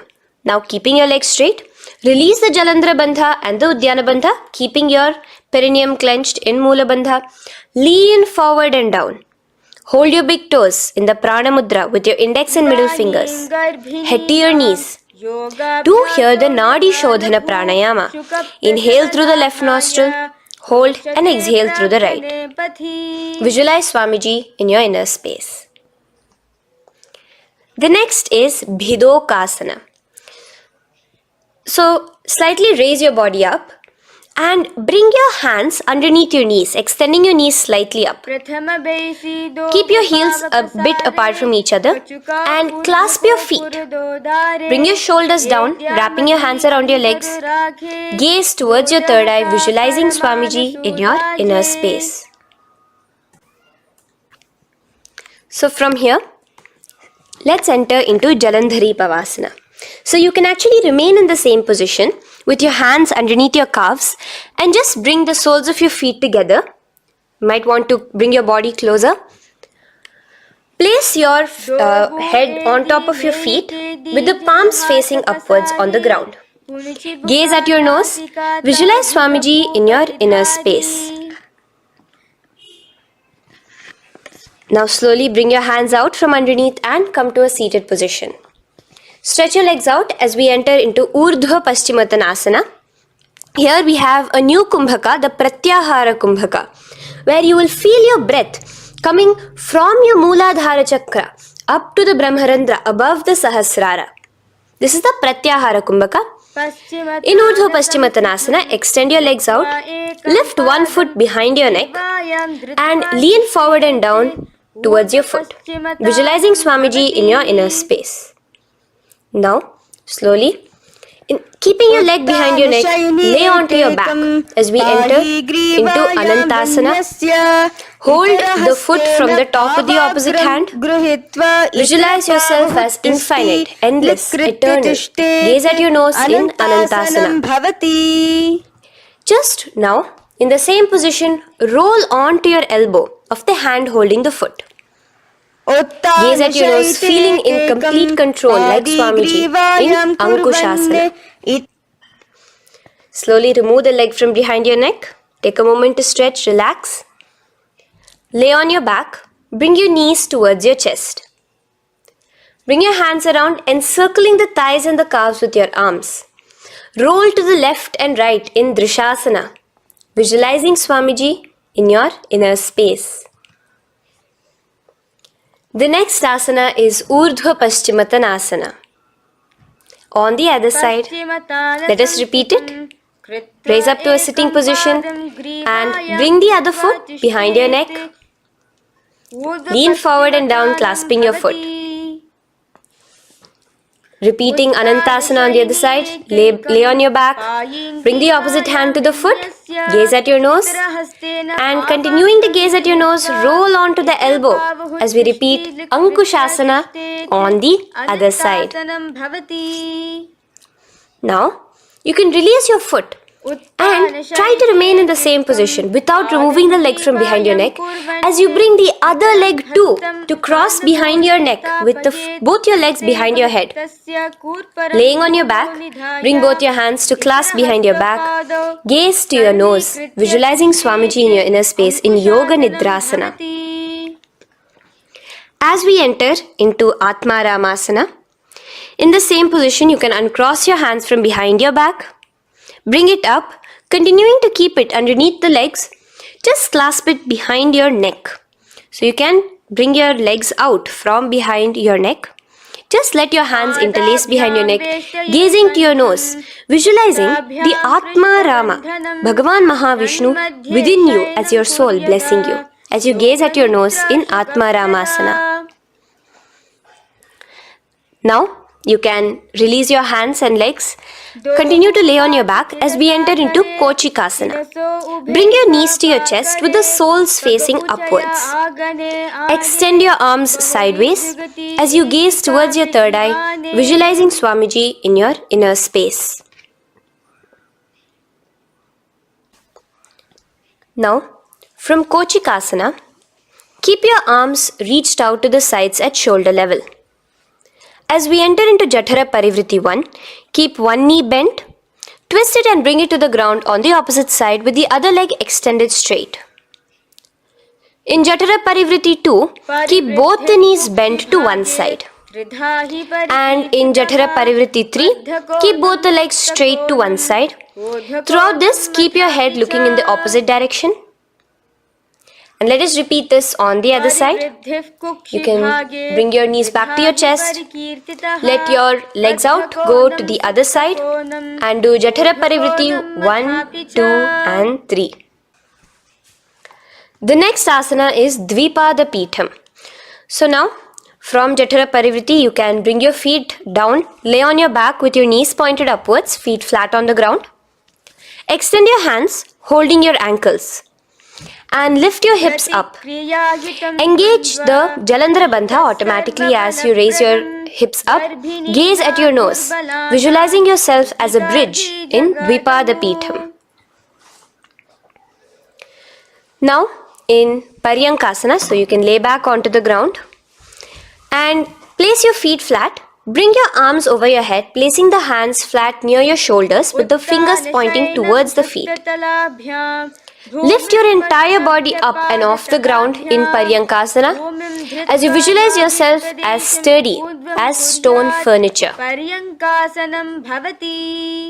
Lay back down slowly as you bring your hands out. Keep your knees to your chest here and your hands on the shoulders as we enter into Svottanasana.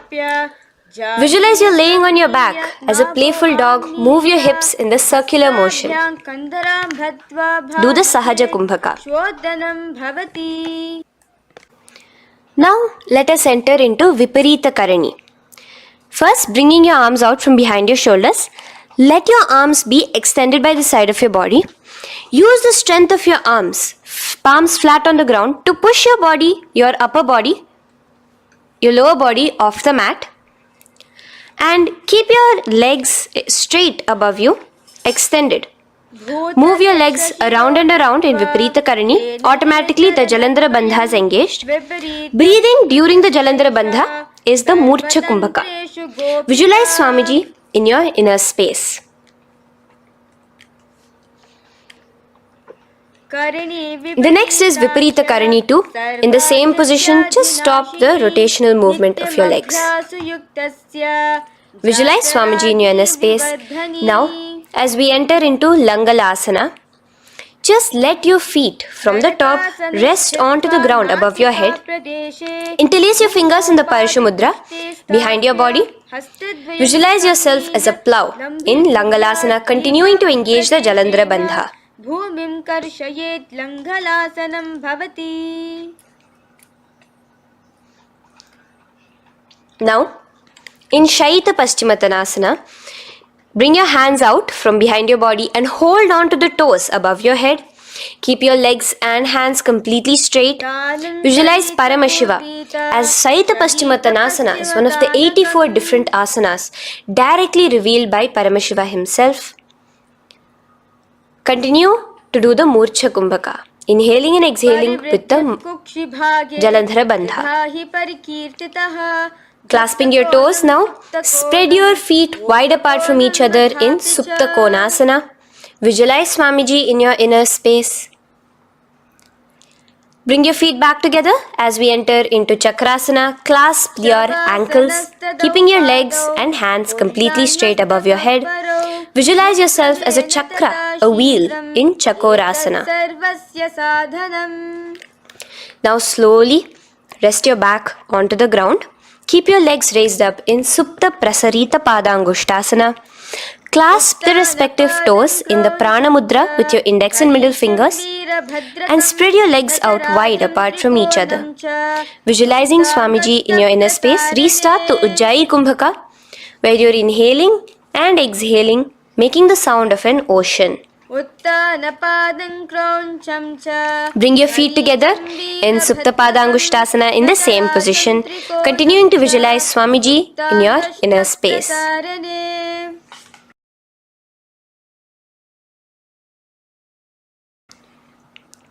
Now, bring your feet, release your feet and bring them into Padmasana. As you lay flat on your back in Matsyasana, hold the opposite elbows over your head, gazing at your nose. Visualize Matsya Avatara, the fish form of Bhagavan Mahavishnu. Now in the same position, put one hand over the other, extended straight above your head. As you visualize Lord Rama in your inner space, continue to gaze at your nose. Now, slowly bring your hands to your hips as we enter into Sarvangasana. Lift your hips and legs up into the sky, crossing your legs in Padmasana. Let your hands support you, your elbows on the floor. Do the Jalandhara Bandha as you gaze at your nose in Sarvangasana. Now, bring your hips back onto the ground in Vrishchikasana. So in the Padmasana, just remove one foot alone. Keep one foot on the opposite knee as you pull the knee towards your face. Let your hands stretch out above your head, hooking forward as you raise your upper back off the ground, visualizing yourself as a scorpion in Vrishchikasana, gazing at your third eye. Do the Jalandhara Bandha, tucking in your chin to the chest. Now just switch your legs around as we repeat Vrishchikasana on the other side. Continuing to visualize yourself as a scorpion, gaze at your third eye. The next asana is Vrishapada Kshepasana. So come now to a complete flat position on your mat. Come down to a complete lying down position and interlace your fingers around your neck. Now raise both your feet off the ground. Extend one leg straight and the other knee to the chest in a bicycle motion. Alternate between extending and raising the knee again and again, bringing your opposite elbows to the respective knees. Visualize Swamiji in your inner space. Breathe in and out in the Sahaja. From Vrishapada Kshepasana, now lay flat onto the ground with your hands by your side as we enter into Marottanasana, where you will be lifting your legs one by one, touching the ears with your knees. Visualize Swamiji in your inner space. The next asana is Vrikasana. Now what you'll be doing is laying on your back. Bring the soles of your feet flat onto the ground. Stand up completely and lay back down. Visualize yourself as a wolf in Vrikasana.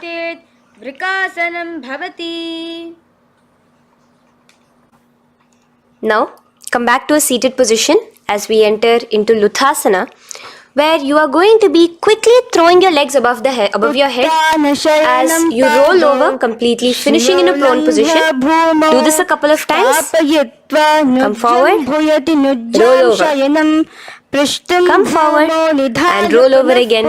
Visualize Swamiji, the supreme point of Hinduism, in your inner space. Now, take a moment to relax.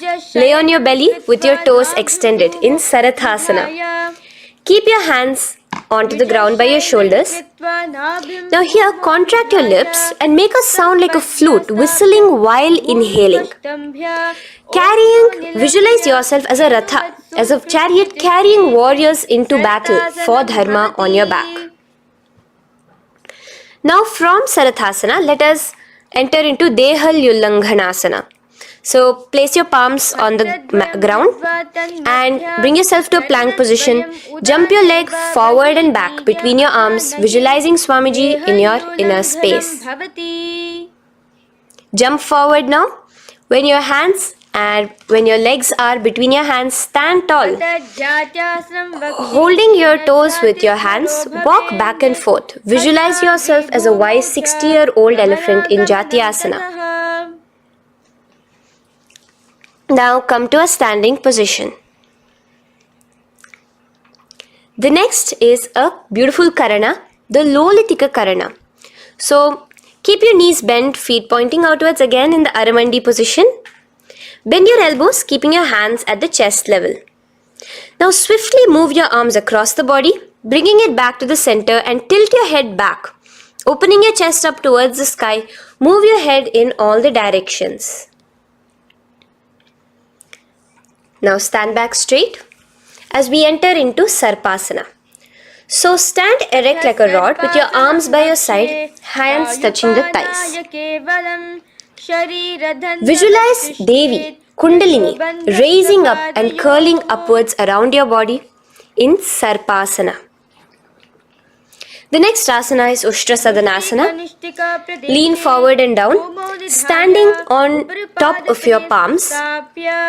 Begin to move and walk like a camel, visualizing yourself as a camel. In the same position, continuing to walk around, switch your visualization to visualizing yourself as a horse as you start to walk around like a horse in Ashvasana. Now raise up tall as we enter into Kapota Nitakasana. Interlace your fingers behind the back, Pulling them down towards your calves, open up your chest. Keep your hands in the Parashamudra. Visualize yourself as a soaring bird diving down in Kapota Nitakasana. Now, stand tall as we enter into another Karana here, the Tala Pushpaputam Karana. Bring yourself to the Aramandi with your hands in the Namaskara Mudra. Simultaneously now, open up your palms while raising one heel off the ground, slightly lowering the waist and shoulder of the heel you have raised. Visualize you're offering a bouquet of flowers to Paramashiva as you come back to a standing position and repeat this on the other side. Let's do this a few times, offering flowers to Paramashiva. Now, come to a standing position. Stand straight and bring your hands together in the Namaskara Mudra. Slightly lean forward. Visualize yourself as a rhinoceros. Your hand is the horn as you gaze at your nose in Khadgasana. The next asana is Utthanotthanam. So come to a standing position and sit down all the way as low as you can to the ground and stand up.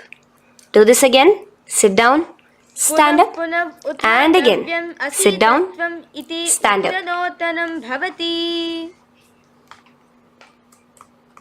As you gaze at your nose throughout this. The next asana is Musalasana. Now come back to a standing position. Raise your hands above your head. Tall as you jump up and down repeatedly. Visualize yourself as a mace. Jump here in Musalasana. The next asana is Uchirshaka. So come back to a standing position. Pull the sole of one foot towards your belly. Now with the other leg, sit down and stand up. Release the leg. Pick the other leg up, pull it towards your belly. Sit down and stand up in Uchirshaka as you visualize Swamiji in your inner space gazing at your nose. The next is a Karana, which we will be entering into. The Parshvajanu Karana. So again, bringing yourself to the Aramandi position.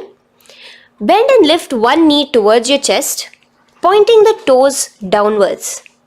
Keep your arm around the knee, holding it with the hand in a fist.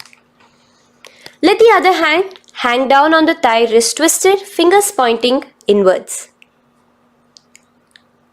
This is the Parshvajanu Karana. Now slowly release. As we enter into Tandavasana, stretch one leg out straight in front of you as you alternate between sitting and standing. Visualize yourself fiercely dancing as Paramashiva. Raise the foot to the inner thigh of the opposite side. As we enter into Brahmanasana, let your hand be resting by the sides. Keep your standing leg erect like a rod. Visualize yourself being blessed by Lord Brahma. Now, you can bring the left foot around the right knee and rotate it, tucking the left toes on the other side of the right calf. Simultaneously, cross your left arm below the right, bring your palms together in the Namaskara Mudra. Visualize yourself as Lord Garuda in Garudasana 3. Now slowly uncross your legs and hands as we enter into Ekapadasana, coming to a standing position. On the right leg, bring your left foot to the opposite thigh with your hands relaxed by the knees. Now take a hold of the raised foot with your hand in the Prana Mudra. Stretch your leg out wide, out to the side and rotate your body quickly on the standing leg. Visualize yourself as the North Pole star in Dhruvasana. From here now, in the foot which is in your hand, just slowly, once you finish the rotating movement, in Trivikramasana, bring it up towards the back of your neck. Stand as tall as you can and alternate between sitting and standing. Visualize Bhagavan Mahavishnu in your inner space. Now you can take the leg out from behind your neck and stand straight. As we repeat the Parshvajanu Karana on the other side, bring your knee up to your chest, clasp your knee in a fist while the other hand comes to the opposite thigh. Hold there for a second and stretch your leg out. In Tandavasana, sit and stand. Visualize yourself fiercely dancing as Paramashiva. Bring the foot to the inner thigh, standing straight like a rod. Get your hands by your sides. Visualize yourself being blessed by Lord Brahma. In Brahmanasana on the other side. Move into Garudasana 3 on the other side as you rotate your leg over, your hand under. Visualize yourself as Lord Garuda. And uncross yourself as we move into Ekapadasana on the other side. Bring your foot to the inner thigh, to the root of the thigh, and stand straight. Clasp your toes, stretch it out as we go into Dhruvasana on the other side. Visualize yourself as a pole star rotating quickly. Come back to a standing position and bring your foot behind your neck. In Trivikramasana, sit and stand. Visualize Vishnu, Bhagavan Mahavishnu in your inner space. Now, stand tall as we do the Samanakha Karana. Stand with your feet close together, toes slightly pointed outwards. Keep both the hands to the side of the body. Take a moment to breathe in and breathe out and relax.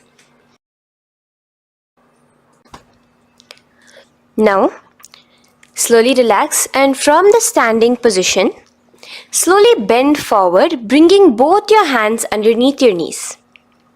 Now once you have squatted down fully, interlace the fingers together in the Parashamudra. Bring that interlaced fingers in front of your navel. In Gorakanjali Asana, visualize the great sage Goraknatha, the founder of the Natha Yoga Hindu Sampradaya. As you do the Jiva Chala Kumbhaka, engage the Moola Bandha. The next asana is Kanchyasana. So now just slowly unwind your hands from each other, from your navel, and now bring your hands from the opposite side inwards underneath your calves and wrap your hands around your back. Hold them together in the Parashamudra. Keep your body, your upper body upright, visualizing the supreme point of Hinduism in your inner space. The next is Bhairu Asana. So slowly unclench your hands and bring them out from underneath your legs. Keep your feet and knees together and in a squatting position, bring your hands behind your back, clasping them together, remaining in the Parashamudra. As you gaze at your navel center, visualize Bhagavan Kala Bhairava, the Lord of Time in your inner space. The next asana is Varahasana. Now to gain your balance, you can lightly spread your legs apart and bring your hands to the back of behind you in the Anjali Mudra, palms together. Visualize a boar, one of the 10 incarnations, the Varaha Avatara of Mahavishnu, gazing at your nose. Now slowly relax, bring your hands out from behind you as we move into Pripithasana. With your hands in the Prana Mudra, with your index and middle fingers, clasp the respective big toes and come to a half squatting position where your hips are at your knee level. Visualize Swamiji in your inner space as you do this asana, Pripithasana. Slowly let go of your feet and place your palms flat on the ground in front of you with the fingers wide for balance. We're going to be balancing here in Bakasana. Place your knees on the back of your arms. Focus your eyes on one spot as you raise your feet off the ground, balancing here. Visualize yourself as a crow. The next asana is Shushtanga Kapali Asana. So now come to a kneeling position. So from there itself, you can directly put your head onto the ground, or else come to a kneeling position and place your head onto the ground. Palms spread for support. Raise your body onto your head, bringing your legs into the Padmasana. Gaze at your nose. Visualize Swamiji himself in your inner space. Come down now, uncrossing your legs as you come down. Sit onto your knees, keeping the toes flat. Now, Let your heels come outside of the hips. Keep your hands on your knees. In Guptasana, sit straight. Keep your gaze on your nose. Visualize you're sitting in the sacred secret seat with Paramashiva and your Guru, Swamiji himself. Now we are going to be kicking up into a handstand. So get ready. Place your palms on the ground, fingers wide for support. Do take support of a wall if you need it. And lift your body up straight above your hands. Visualize you are a tree in Vrikshasana 2 with deep roots into the ground. Breathe in and breathe out slowly. In the same position as we move into Shibhuasana, switch your gaze to the third eye. Hold it there for a few seconds. And relax. Bring your feet back to the ground. Now lay flat onto the ground in a plank position. And slowly lower your body towards the ground and push yourself up again. In Matsyasana 2, go down and come up, visualizing yourself as a fish. The next asana is Sarpasana 2. So here you are going to lay prone, completely flat now. You can lower yourself to the ground. Bring your hands to the hips. Extend your legs together and point your toes backwards. Lift your chest up and move left to right. You're moving like a snake while visualizing yourself as a snake in Sarpasana 2. Relax slowly, bringing your chest back to the ground. Now, keep your feet together, pointing backwards. As you bring your elbows onto the ground, rest your upper body on your elbows. Bring your hands together in the Padma Mudra with your little fingers and thumbs together and rest your chin on your hands. Niralambanasana, where feeling yourself completely supported, knowing that Swamiji is there in your life. Now, slowly relax, place your palms on the ground beside your chest and push yourself up, your hands straight up completely. As you bend your knees, bringing your feet to touch the top of your head. Lean your neck back, touching your head with your tip of your toes. See yourself, visualize yourself as an umbrella, protecting your Guru from the sun's rays in Chhatrasana. Slowly relax, you can bring your feet down. As we move into Vajrasana, just push your body back and sit on top of your knees, with the heels flat on the ground. Now stretch your arms in front of you with the palms facing downwards. Place your forehead on the mat.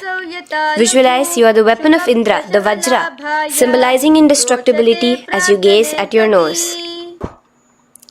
As we enter into Meshasana, raise yourself into the same Gajasana position on your hands and legs with your hips pointed upwards. And alternate striking the ground with the opposite hands. Experience yourself, visualize yourself as a powerful ram as you alternate striking the ground in Meshasana. Now stop striking the ground, bring your palms down again. As we move into Ajasana, kick your legs off the ground and lower your forehead to the mat. Let's do it again. Kick your legs off the mat. Lower your forehead to the ground. You are unborn, existing for all of eternity in Ajasana. Now, come to a seated position as we move into Dhanantara Asana. Sit on your heel with your legs together. Pull your toes underneath you. As you bring your hands top of the knees, gaze at your nose, visualize Swamiji in your inner space. Here, do the Ujjayi Pranayama, inhaling and exhaling like an ocean, Dhanantara Asana. From Dhanantara Asana, now interlace your fingers in front of you and then behind you. Stretch your arms towards all the sides, backwards, forwards. Giving a massage to the various different joints and muscles in your body. Lean forward, get up again. Continuing to visualize Swamiji in your inner space. Relax your hands and now take your respective heels and point them outwards, outside the side of your hips. Keep your hands on your knees, with your thighs and knees resting on the ground, spine straight. Visualize yourself as Lord Garuda in Garudasana 4, You have Mahavishnu and Mahalakshmi on your back as you are flying. The next asana is Ananda Mandirasana. Now you can continue to remain in the same position. You can bring your feet pointing inwards. Use your hands to clasp underneath your ankle. Make sure your knees are spread out wide. Gaze at the third eye. Visualize residing in the blissful space of a temple. You are in a temple in Ananda Mandirasana. Now, as we move into Mandukasana, keep your knees wide and sit on top of your ankles. Your hands underneath your knees. Gaze to your nose. Visualize yourself as a frog. Suck in your stomach in the Uddiyana Bandha and remember to do the Manduki Mudra, your tongue, your frog-like tongue, catching the nectar dripping from the Sahasrara Chakra in Mandukasana 2. Now, as we move into Narasimhasana, tuck your toes in and sit on top of the heels. Place your palms on the ground, spread your fingers wide and spread your knees apart onto the ground too. Gaze towards your nose, stick out your tongue and exhale forcefully, visualizing the Narasimha Avatara, the form of Mahavishnu as a half lion and half man. Now just raise up, bring your hands off the ground. Here we'll be doing a new pranayama, which is the Bhishraka pranayama, as we enter into Bhishrakasana. So continue to keep your knees and feet on the floor. As you bring your hand up to your face, make a hollow of your palms and place it over the mouth.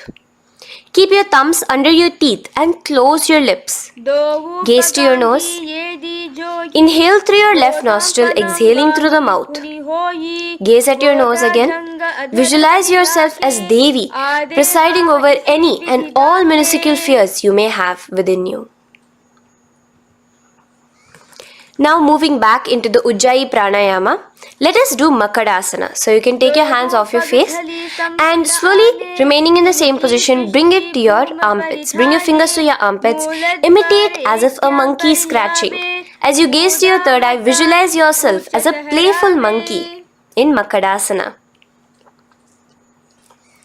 From Makadasana, let's move into Vajra Sangharasana. So you can slowly lift your knees off the ground, just balancing on your toes, sitting on the heels. Bring your hands behind your back and clasp the opposite elbows. Gaze to your nose, embody a diamond. Visualize yourself as a diamond-like strength for yourself and your Sangha. The next asana is Khanjanasana. So now you can uncross your hands, rest on top of the heels with your knees on the ground. Keep the toes down, ankles crossed behind. Place your palms on the mat to your side. Suck your stomach in the Uddiyana Bandha as you gaze at your nose in Khanjanasana. Now, you can uncross your ankles and just sit with your toes flat. Keep your knees wide on the floor. Rest your hands on the knees.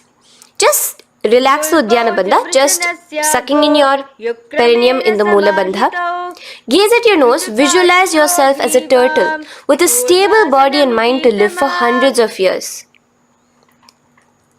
And without changing anything in your physical posture, just visualize yourself uniting with Swamiji himself in Yogasana. Now, raise up onto your knees, cross your ankles behind your back until the feet are coming towards the opposite knees. Now, bring your hands behind you and hold on to the calves with the fingers inside, the thumbs outside. Gaze at the third eye as you visualize yourself in a space of oneness with Paramashivoham himself as Swamiji. Now you can uncross your ankles, come back to us standing on your knees as we enter into Ushtrasana 2. So now in a kneeling position, bend backward, hold your ankles with your hands. Keep your arms straight. As you push your hips forward and tilt your head backwards, visualize yourself as a camel in Ushtrasana 2. Slowly, in the same position, lower yourself onto your back in Jatyasana 2. As you are lowering yourself, experience yourself as a blooming lotus. Bring your head, the back of your head onto the mat. Gaze to your nose. Now, let's move into Viratasana. So, try your best to do this without the support of your hands, but you can use your hand support if needed as you raise up from Jatyasana and back down. Raise up and go back down as you gaze at your nose. Raise up and go back down. Visualize Swamiji in your inner space. Now from Viratasana, raise your hips up higher, bringing your forearms onto the mat behind you in a short back bend posture. Hold the back of your heels in Kapotasana. Visualize yourself as a beautiful dove, a Kapota, in your inner. As we move on from Kapotasana into Varasana. So stand upright on your knees with the toes tucked. Hold your arms with the opposite hands. Gaze at your nose. This is the boon fulfilling posture. Visualize your boon becoming a reality directly from Paramashiva himself in Varasana. Now, keeping your knees together, toes tucked, just lean forward, bringing your head onto the mat, holding your head with your hands. Visualize yourself as a boar, as the Varaha avatar of Bhagavan Mahavishnu in Varaha Asana 2. Now, just kick your legs off the ground as we enter into Mundasana. Raise yourself up into a headstand posture, visualizing yourself as a lopped tree. Gaze at your nose. Breathe in and out in the Sahaja Kumbhaka. Slowly come down now. Relax. Come to a kneeling posture. Sit on your heels. Bring your head down beside your knees, your elbows adjacent to the knees, your hands holding your head. Exhale through your mouth as you gaze at your nose, visualizing Swamiji in your inner space in Andhasana.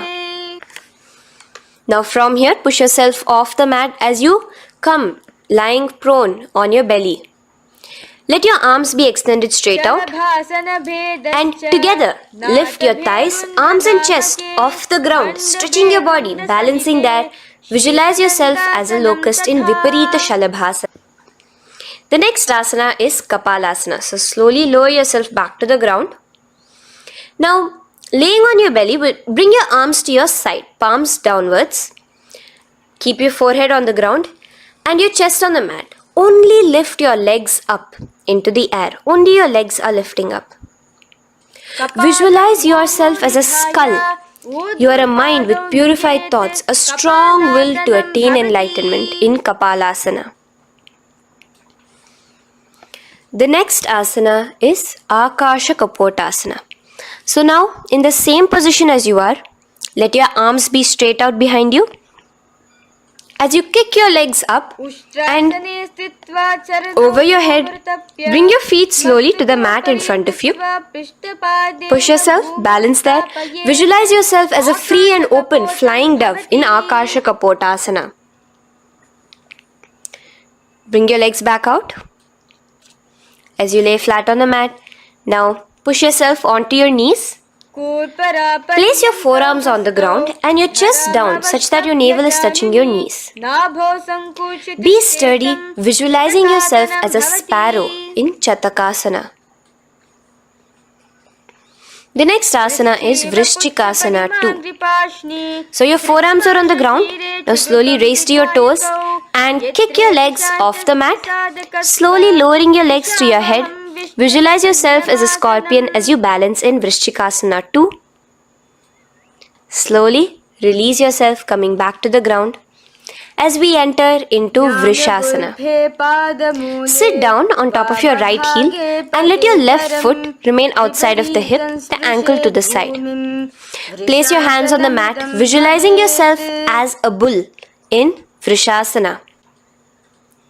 Now, bring both your knees underneath you, sit on both your heels, cross your left leg over top of the right lightly and in Lolasana, push yourself off the ground. Your knees are off the ground, you're just balancing on your hand above the mat. Visualize Swamiji in your inner space. Lower down now Bring the left foot now outside. Bring the right foot out and sit on your left heel now. As we do Vrishasana on the other side, visualize yourself as a bull. From here, let us get into a very powerful asana, Balagunasana. So, place your left toes on the ground, sit on the heel of your left foot. Place the right foot flat with the knees raised towards your chest. Maintain your palms on the respective knees. Be upright. Visualize Balagunahai, one of the 84 siddhas in your inner space in Balagunasana. Now come to a squatting position. Let your feet be flat as you bring your elbows under your thighs and calves, wrapping it around your shins. Hold on to your ankles from the outside in Grahasana, visualizing yourself as an entire planet. Now, you can unwrap yourself as you sit on top of the opposite heel in Balagunasana on the other side. Maintain your palms on the respective knees. Visualize Balagunahai, one of the 84 siddhas in your inner space. Now, sit upon both the toes with the heels up and knees off the mat, knees pointing forward. Now, keep your hands downwards on the respective knees. Keep your spine upright as you visualize Swamiji in your inner space in Utkatasana. The next asana is Vajra Sangharasana. Just spread your knees out wide in Utkatasana. Spread your knees out wide. Clasp the elbows behind your back.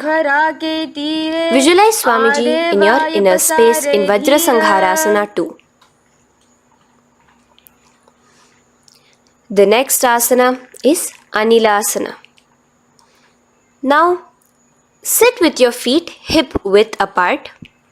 Bring your hands under the soles of your feet from inside. Your palms facing downwards. Step onto your hands.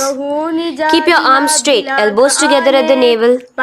Gaze to your nose. Visualize yourself able to consume and live off of air alone in Anilasana. The next is Padukasana. So from Anilasana, you can release your hands. Place the back of your hands on the mat with your fingers facing upwards. With your fingers facing towards your body, palms upwards. Step your feet on top of your hands and wrap your hands around your feet like a shoe. Walk around. Visualize you're wearing padukas, walking across the length and breadth of the world in Padukasana. Now bring your palms onto the ground. Stop moving around as we move into Kukutodana. Kick your feet up into the air and let them fall back down. Let's go up again and come down. Kick up and go down. Visualize yourself as a rooster in Kukutodana. The next is Viparita Nrityasana. So as you're kicking yourself up, you can go up into a complete handstand posture, which is Viparita Nrityasana. Do take support if needed. And move around on your two hands as if you are dancing in Viparita Nrityasana. Slowly come back down to a standing position. Lean forward and let your feet be slightly apart from each other. Bring one palm down on the mat with the arms straight. Bring the opposite hand to your head and be stable in Kunjarasana. Now just put that hand down as you bring the other hand to your head, repeating Kunjarasana on the other side. Be stable here. Now you can squat back down onto the ground. Keep your feet flat. Hold your respective ankles and lift your feet off the ground in Kadamba Asana. Visualize yourself as a Kadamba tree, a pious tree that promotes a long life. The next asana is Pavana Muktasana. Now sit back down onto the ground. Bring your knees towards your chest. Let your hands wrap around your knees. Hold it close to your body. Visualize all the excess vata, air, just balancing and releasing in your system in Pavana Muktasana. Now, let us move into Chakorasana. So first stretch your legs out in front of you. Bring one leg behind your head. Now place both hands on the ground and lift your body off the ground while lifting the other leg too, up straight.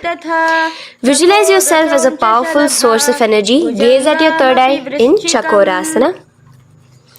Slowly relax back down.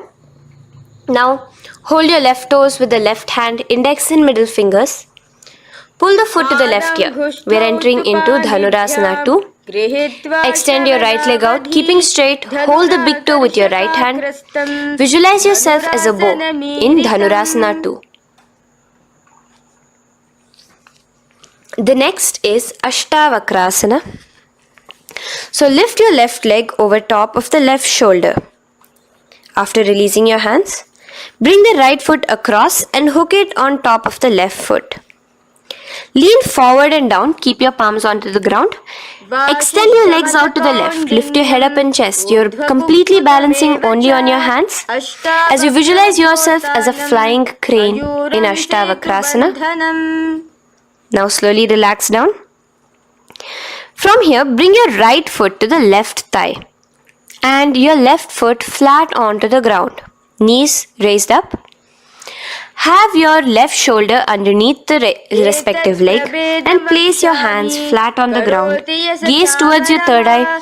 Visualize you are immortal, able to exist solely from prana alone in Pranasana.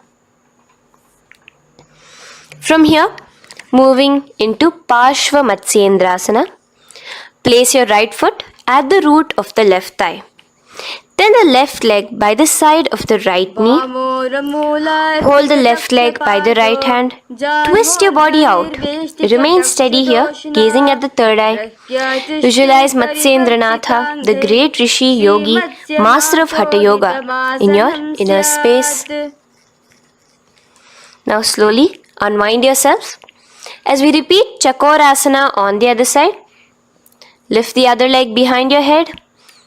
Place both your hands on the ground and keep your entire body off the ground straight up. Gaze at your third eye, visualizing yourself as a powerful source of energy. Now relax back onto the ground. Let's repeat Dhanurasana 2 on the other side. Clasp your respective hands with the feet. Pull one foot back, the other foot extended forward. Visualizing yourself as a bow. Release your feet as you cross them over each other, over top the shoulder in Ashtavakrasana on the other side. Raise off the ground. Visualize yourself as a flying crane. The next asana, we'll be repeating Pranasana on the other side. Bring the right foot to the left thigh. Bring your hands onto the ground with the knee raised.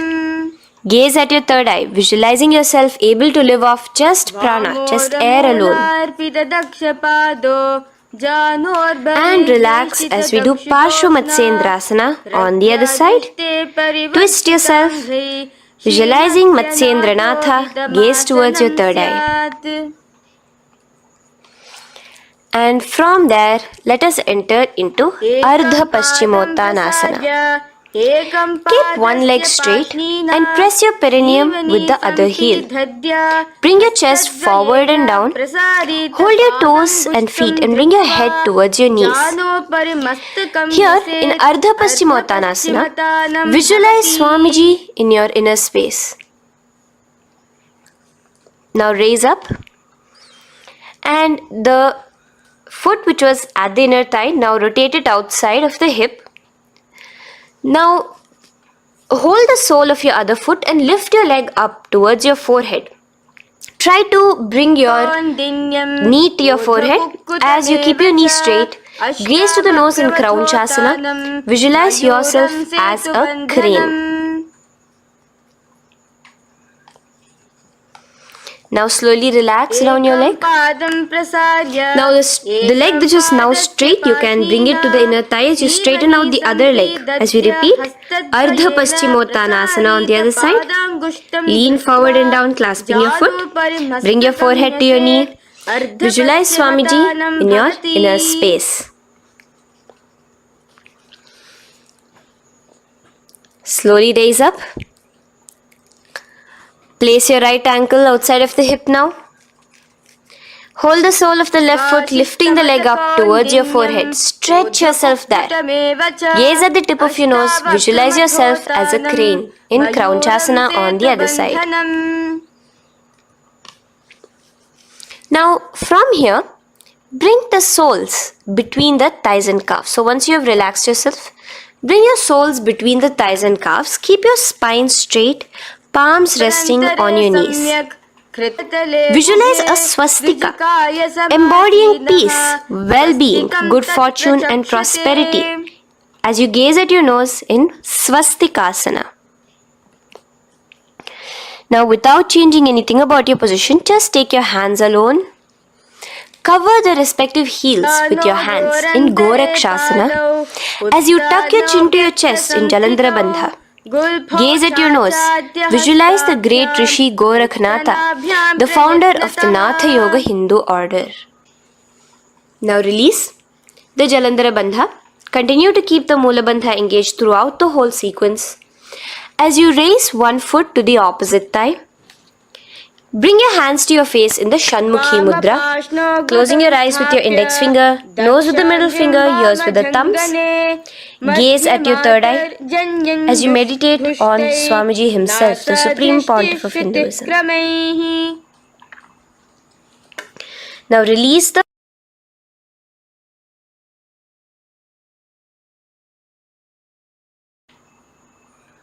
Shanmukhi Mudra.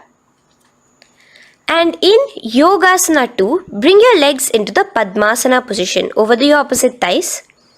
Keep your hands flat onto the ground beside your knees with the palms facing upwards.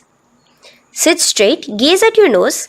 Here we'll be starting the Kaka Chanchu Kumbhaka, where your inhalation will be through your tongue wrapped like a pipe, and your exhalation will be through your nose. From Yogasana 2, now keeping your palms beside your body, just switch them around to be flat on the ground and push your entire body off the ground, balancing. Visualize yourself as a rooster in Urdhva Kukkutasana. Now relax down, come back to a seated position on the floor, keeping your legs in Padmasana. Insert your hands through your knees and place them on the mat. Remember, do not lift your body up, just stay seated down there. In Siddha Harituliyasana, gaze to your nose, visualize Swamiji himself in your inner space. From there, let's enter into Hamsasana, where you will actually be pushing yourself off the ground. Lift your thighs up high above your shoulder, above your elbows as much as possible. Gaze to your nose, visualizing yourself as an elegant swan in Hamsasana. Now release yourself. Now, do not take your hands out from between your thighs and calves. Just go onto your knees and reach your hands behind your body with your fingers interlaced in the Parashumudra. Bring your forehead to the floor as you gaze at your nose. Visualize yourself as Lord Paramashiva's bow in Karmukasana. Now, slowly come back to the seated position as we move into Kurmasana 2. Keeping your hands in between your thighs and calves, bend your elbows and hold your respective shoulders with your hands. Visualize yourself as a turtle, a stable body and mind to live for hundreds of years. Now in the same position, just engage the Jalandhara Bandha, tucking your chin to your chest as we move into Granthi Bhedasana, gazing at your nose. Rejoice, knowing you are in Paramashiva's secret knot posture. And from there, release the Jalandhara Bandha as you roll onto your back. Keep your hands on the shoulders, laying flat on your back. As you visualize yourself as a turtle on its back, playful, gaze at your nose in Uttana Kurmasana. Now rock yourself back to a seated position as we do Pangu Kukkutasana.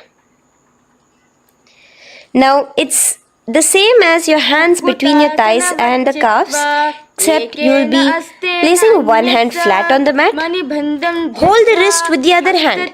Lift your body up and holding only on one hand.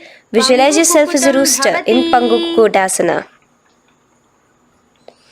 Now release back to the ground. Hold. Let's do Pangu Kukkutasana on the other side. Place the other palm flat and bring the other hand holding the wrist. Push yourself off the ground. Visualize yourself as a rooster. Continue the Kakachanchu Kumbhaka, sucking in your breath through your curled tongue and exhaling through your nose.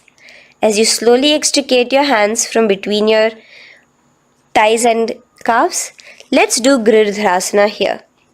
So now, interlace your fingers in the Parashamudra as you place your elbows on the feet, remaining your legs in Padmasana. Lean forward and down, resting your chin on your knuckles.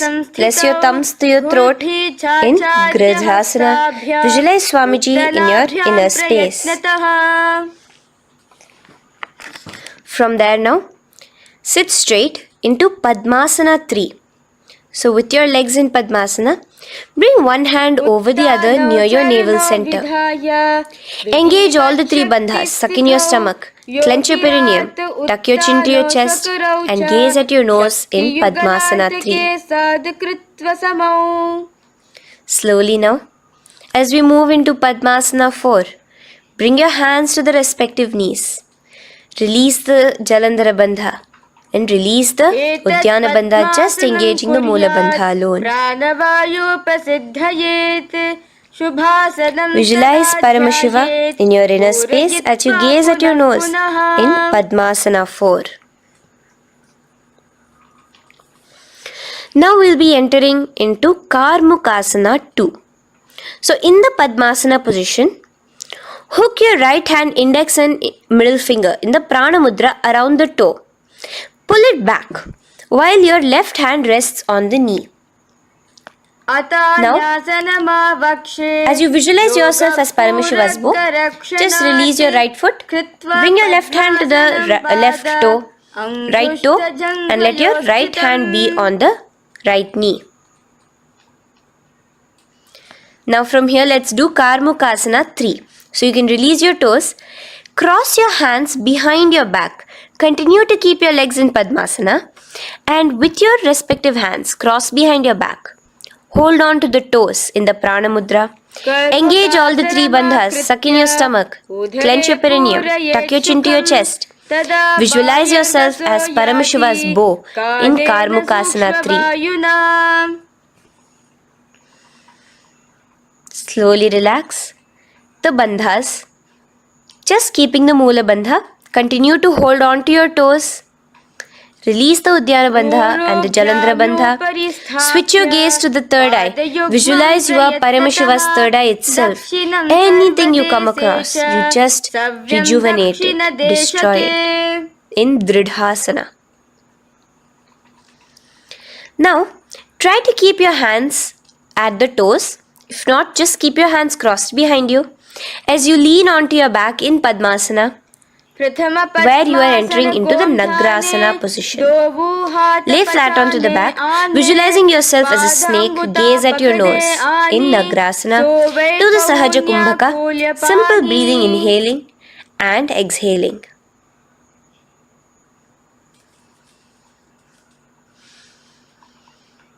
Now bring your knees to your chest. Let your hands wrap around your knees. Slowly uncross your Padmasana and bring your knees to your chest. Bring your hands to the Parashamudra, the fingers interlocked on top of your knees. As you pull your chin up to your knees, visualize yourself as a ball in Kandukasana. Now relax. Bring your feet onto the ground. The knees pointed upwards in Urdhva Pavanasana. As you interlace your fingers, bring the interlaced fingers behind your head. Laying down, gaze at your nose in Urdhva Pavanasana. The next asana is Marakata Pithasana. Now, from behind your head, take your hands out and clasp onto your feet. Just step lightly onto your palms. As you push your hips up into the sky, automatically engaging the Jalandhara Bandha. Visualize yourself as a powerful alpha ape in Marakata Pithasana. In the same position now, bring your hands to your hips as we enter into Uttanashiki Pitakasana. Let your weight rest on your elbows as you stretch your legs out straight. Gaze at the nose. Visualize Swamiji in your inner space. From there, continuing to rest on your elbows, kick your feet up high into the sky in Narakasana. Stretch your palms out behind you, flat on the ground. Balance there. Visualize yourself blissfully traveling through hell unscathed in Narakasana. Bring your hands to your hips now as we move into Tiryanaukasana. Angling your legs down at an angle, visualize yourself as a boat crossing the ocean of samsara in Tiryanaukasana. Now from there, come back straight as we enter into Dhwajasana. Keep your legs up high above your body, your hands stretched out down behind you. As you push yourself up, visualize where Kailasa's flag respected across all nations in Dhwajasana. Hold there for a few seconds and relax now. Flat onto the ground, palms slightly away from your body. Do not move at all in Mritasana. Your body is dead. Visualize that. Visualize the Supreme Pontiff of Hinduism liberating you. Let your awareness travel to all the parts of your body in the Shakti Chalan Mudra as we do Mritasana.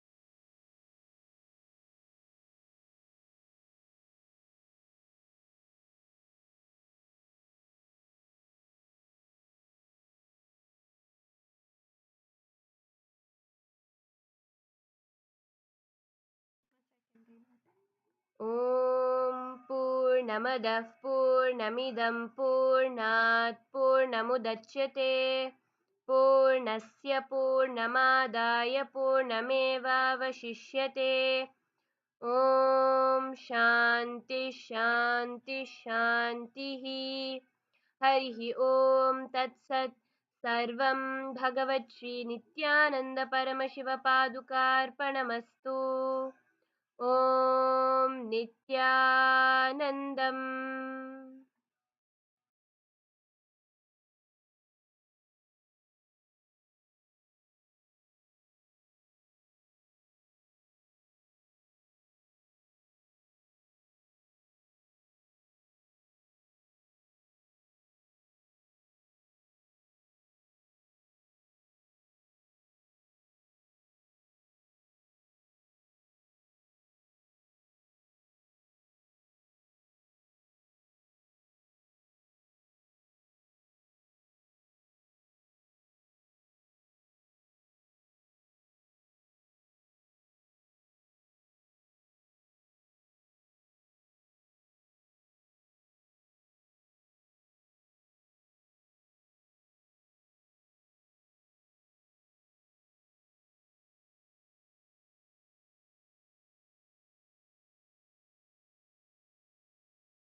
परमसुखदं केवलं ज्ञानमूर्तं द्वन्द्वातीतं गगनसदृशं तत्त्वमस्यादिलक्ष्यम् एकं नित्यं विमलमचलं सर्वदी साक्षिभूतं भावातीतं त्रिगुणरहितं सद्गुरुं तं Namami. Nityanandam to all the participants that are here with us. How was the yoga for all of you? Hope all of you enjoyed today's yoga. Please take a few minutes and share with us. Did you all enjoy the yoga today? Great. I'm so happy. Every time I'll see the chat, Ma Purushananda's messages will definitely be there. Nice to see your excitement, Ma Purushananda. See, today we are going to be learning an important revelation, science about how to be liberated from your pains and sufferings. I just wanted to request to all the participants, if any of you know anyone who has gone through a really tough time, they've been through a lot, please take some time and kindly invite them, because your one invitation, you might just send it as one invitation to them, but just one phone call, it will make a huge difference for them in their life. I request all the participants to kindly consider this, take a few minutes and just call the people. Just invite them and tell them that so-and-so program is happening and tell them to join for today. Because this can even help save people's lives. All right. So now, let us all enter into a round of power manifestation before we go further. Can I request all the participants to kindly settle down? Like, as we understand, the yoga, the Nityananda yoga, is so powerful. The Nityananda yoga directly connects you in oneness with Swamiji, and that helps you a lot powerfully to be able to first thing connect with Swamiji and to manifest the powers. So that's why we do the power manifestation every day right after yoga. Please kindly settle down and let's enter now into the power manifestation session. You're going to be manifesting the power of seeing through your third eye. I request all the participants to kindly blindfold yourselves.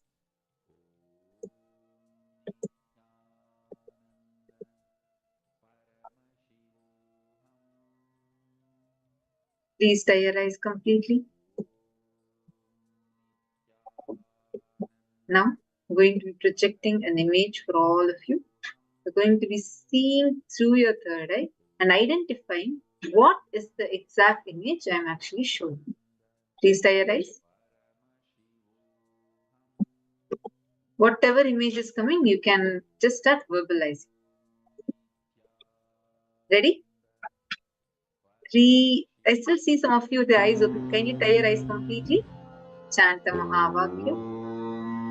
3, 2, 1, start. Paramashivoham